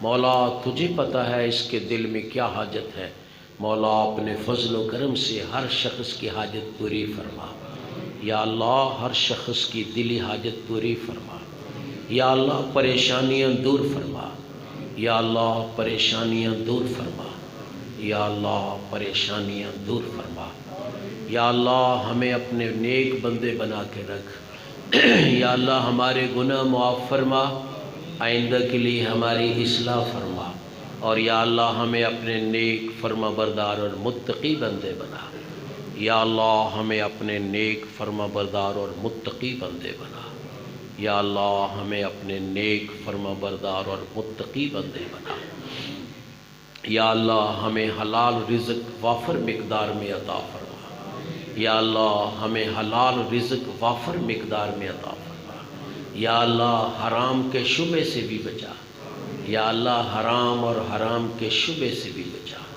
یا اللہ ہمیں خالص حلال روزی عطا فرما، یا اللہ ہمارے دلوں میں صبر اور قناعت پیدا فرما، یا اللہ ہمارے دلوں میں صبر اور قناعت پیدا فرما، یا اللہ اپنی رضا پہ راضی رہنے کی عادت بنا، یا اللہ ہمیں اللہ کی رضا پہ راضی رہنے کی عادت پیدا فرما، یا اللہ ہمیں اپنی رضامندی عطا فرما، یا اللہ دنیا میں بھی اپنی رضامندی عطا فرما اور آخرت میں بھی اپنی رضامندی عطا فرما، یا اللہ اپنا فضل و کرم فرما، یا اللہ رحم و کرم فرما، یا اللہ ہم سب تیرے گنہگار بندے ہیں، عاجز ہیں، یا اللہ ہم گنہگار ہیں، یا اللہ ہم نکمے ہیں، مولا اپنے فضل و کرم سے ہم کو اپنی رحمتیں عطا فرما، گناہ معاف فرما، رحمتیں عطا فرما، یا اللہ رحمتیں عطا فرما، یا اللہ اپنا فضل و کرم فرما، یا اللہ مسلمانوں کو عزت اور غلبہ نصیب فرما، یا اللہ وہی غلبہ جو صحابہ اور تابعین کے دور میں تھا، یا اللہ وہ غلبہ ہمیں اور اسلام کو اور اہل اسلام مسلمانوں کو عطا فرما، یا اللہ اپنا فضل و کرم فرما، یا اللہ اپنا فضل و کرم فرما، یا اللہ اس ادارہ کو قیامت تک باقی رکھ، یا اللہ اس کو قیامت تک ہدایت کا مرکز بنا، یا اللہ یہ اس علاقہ کو منور کرنے کا ذریعہ بنا، یا اللہ اس کو اس علاقہ کو منور کرنے کا ذریعہ بنا، یا اللہ اپنا فضل و کرم فرما، یا اللہ اس ادارے میں کام کرنے والے اساتذہ، ناظمین، تعاون کرنے والے، یا اللہ سب کو اپنے فضل و کرم کے ساتھ اپنی رحمت سے مالا مال فرما، یا اللہ اپنی رحمت سے مالا مال فرما، یا اللہ ہمارے دلوں میں خلوص پیدا فرما، یا اللہ یہ کام کرنے والوں کے دلوں میں خلوص پیدا فرما، یا اللہ ہمارے دلوں میں خلوص پیدا فرما، اساتذہ کے دلوں میں بھی، طلبہ کے دلوں میں بھی، معاونین کے دلوں میں بھی، ناظمین کے دلوں میں بھی، سب میں یا اللہ خلوص پیدا فرما۔ وآخر دعوانا ان الحمدللہ رب العالمین وصلی اللہ تعالی علی خیر خلقہ محمد وآلہ واصحابہ اجمعین برحمتک یا ارحم الراحمین۔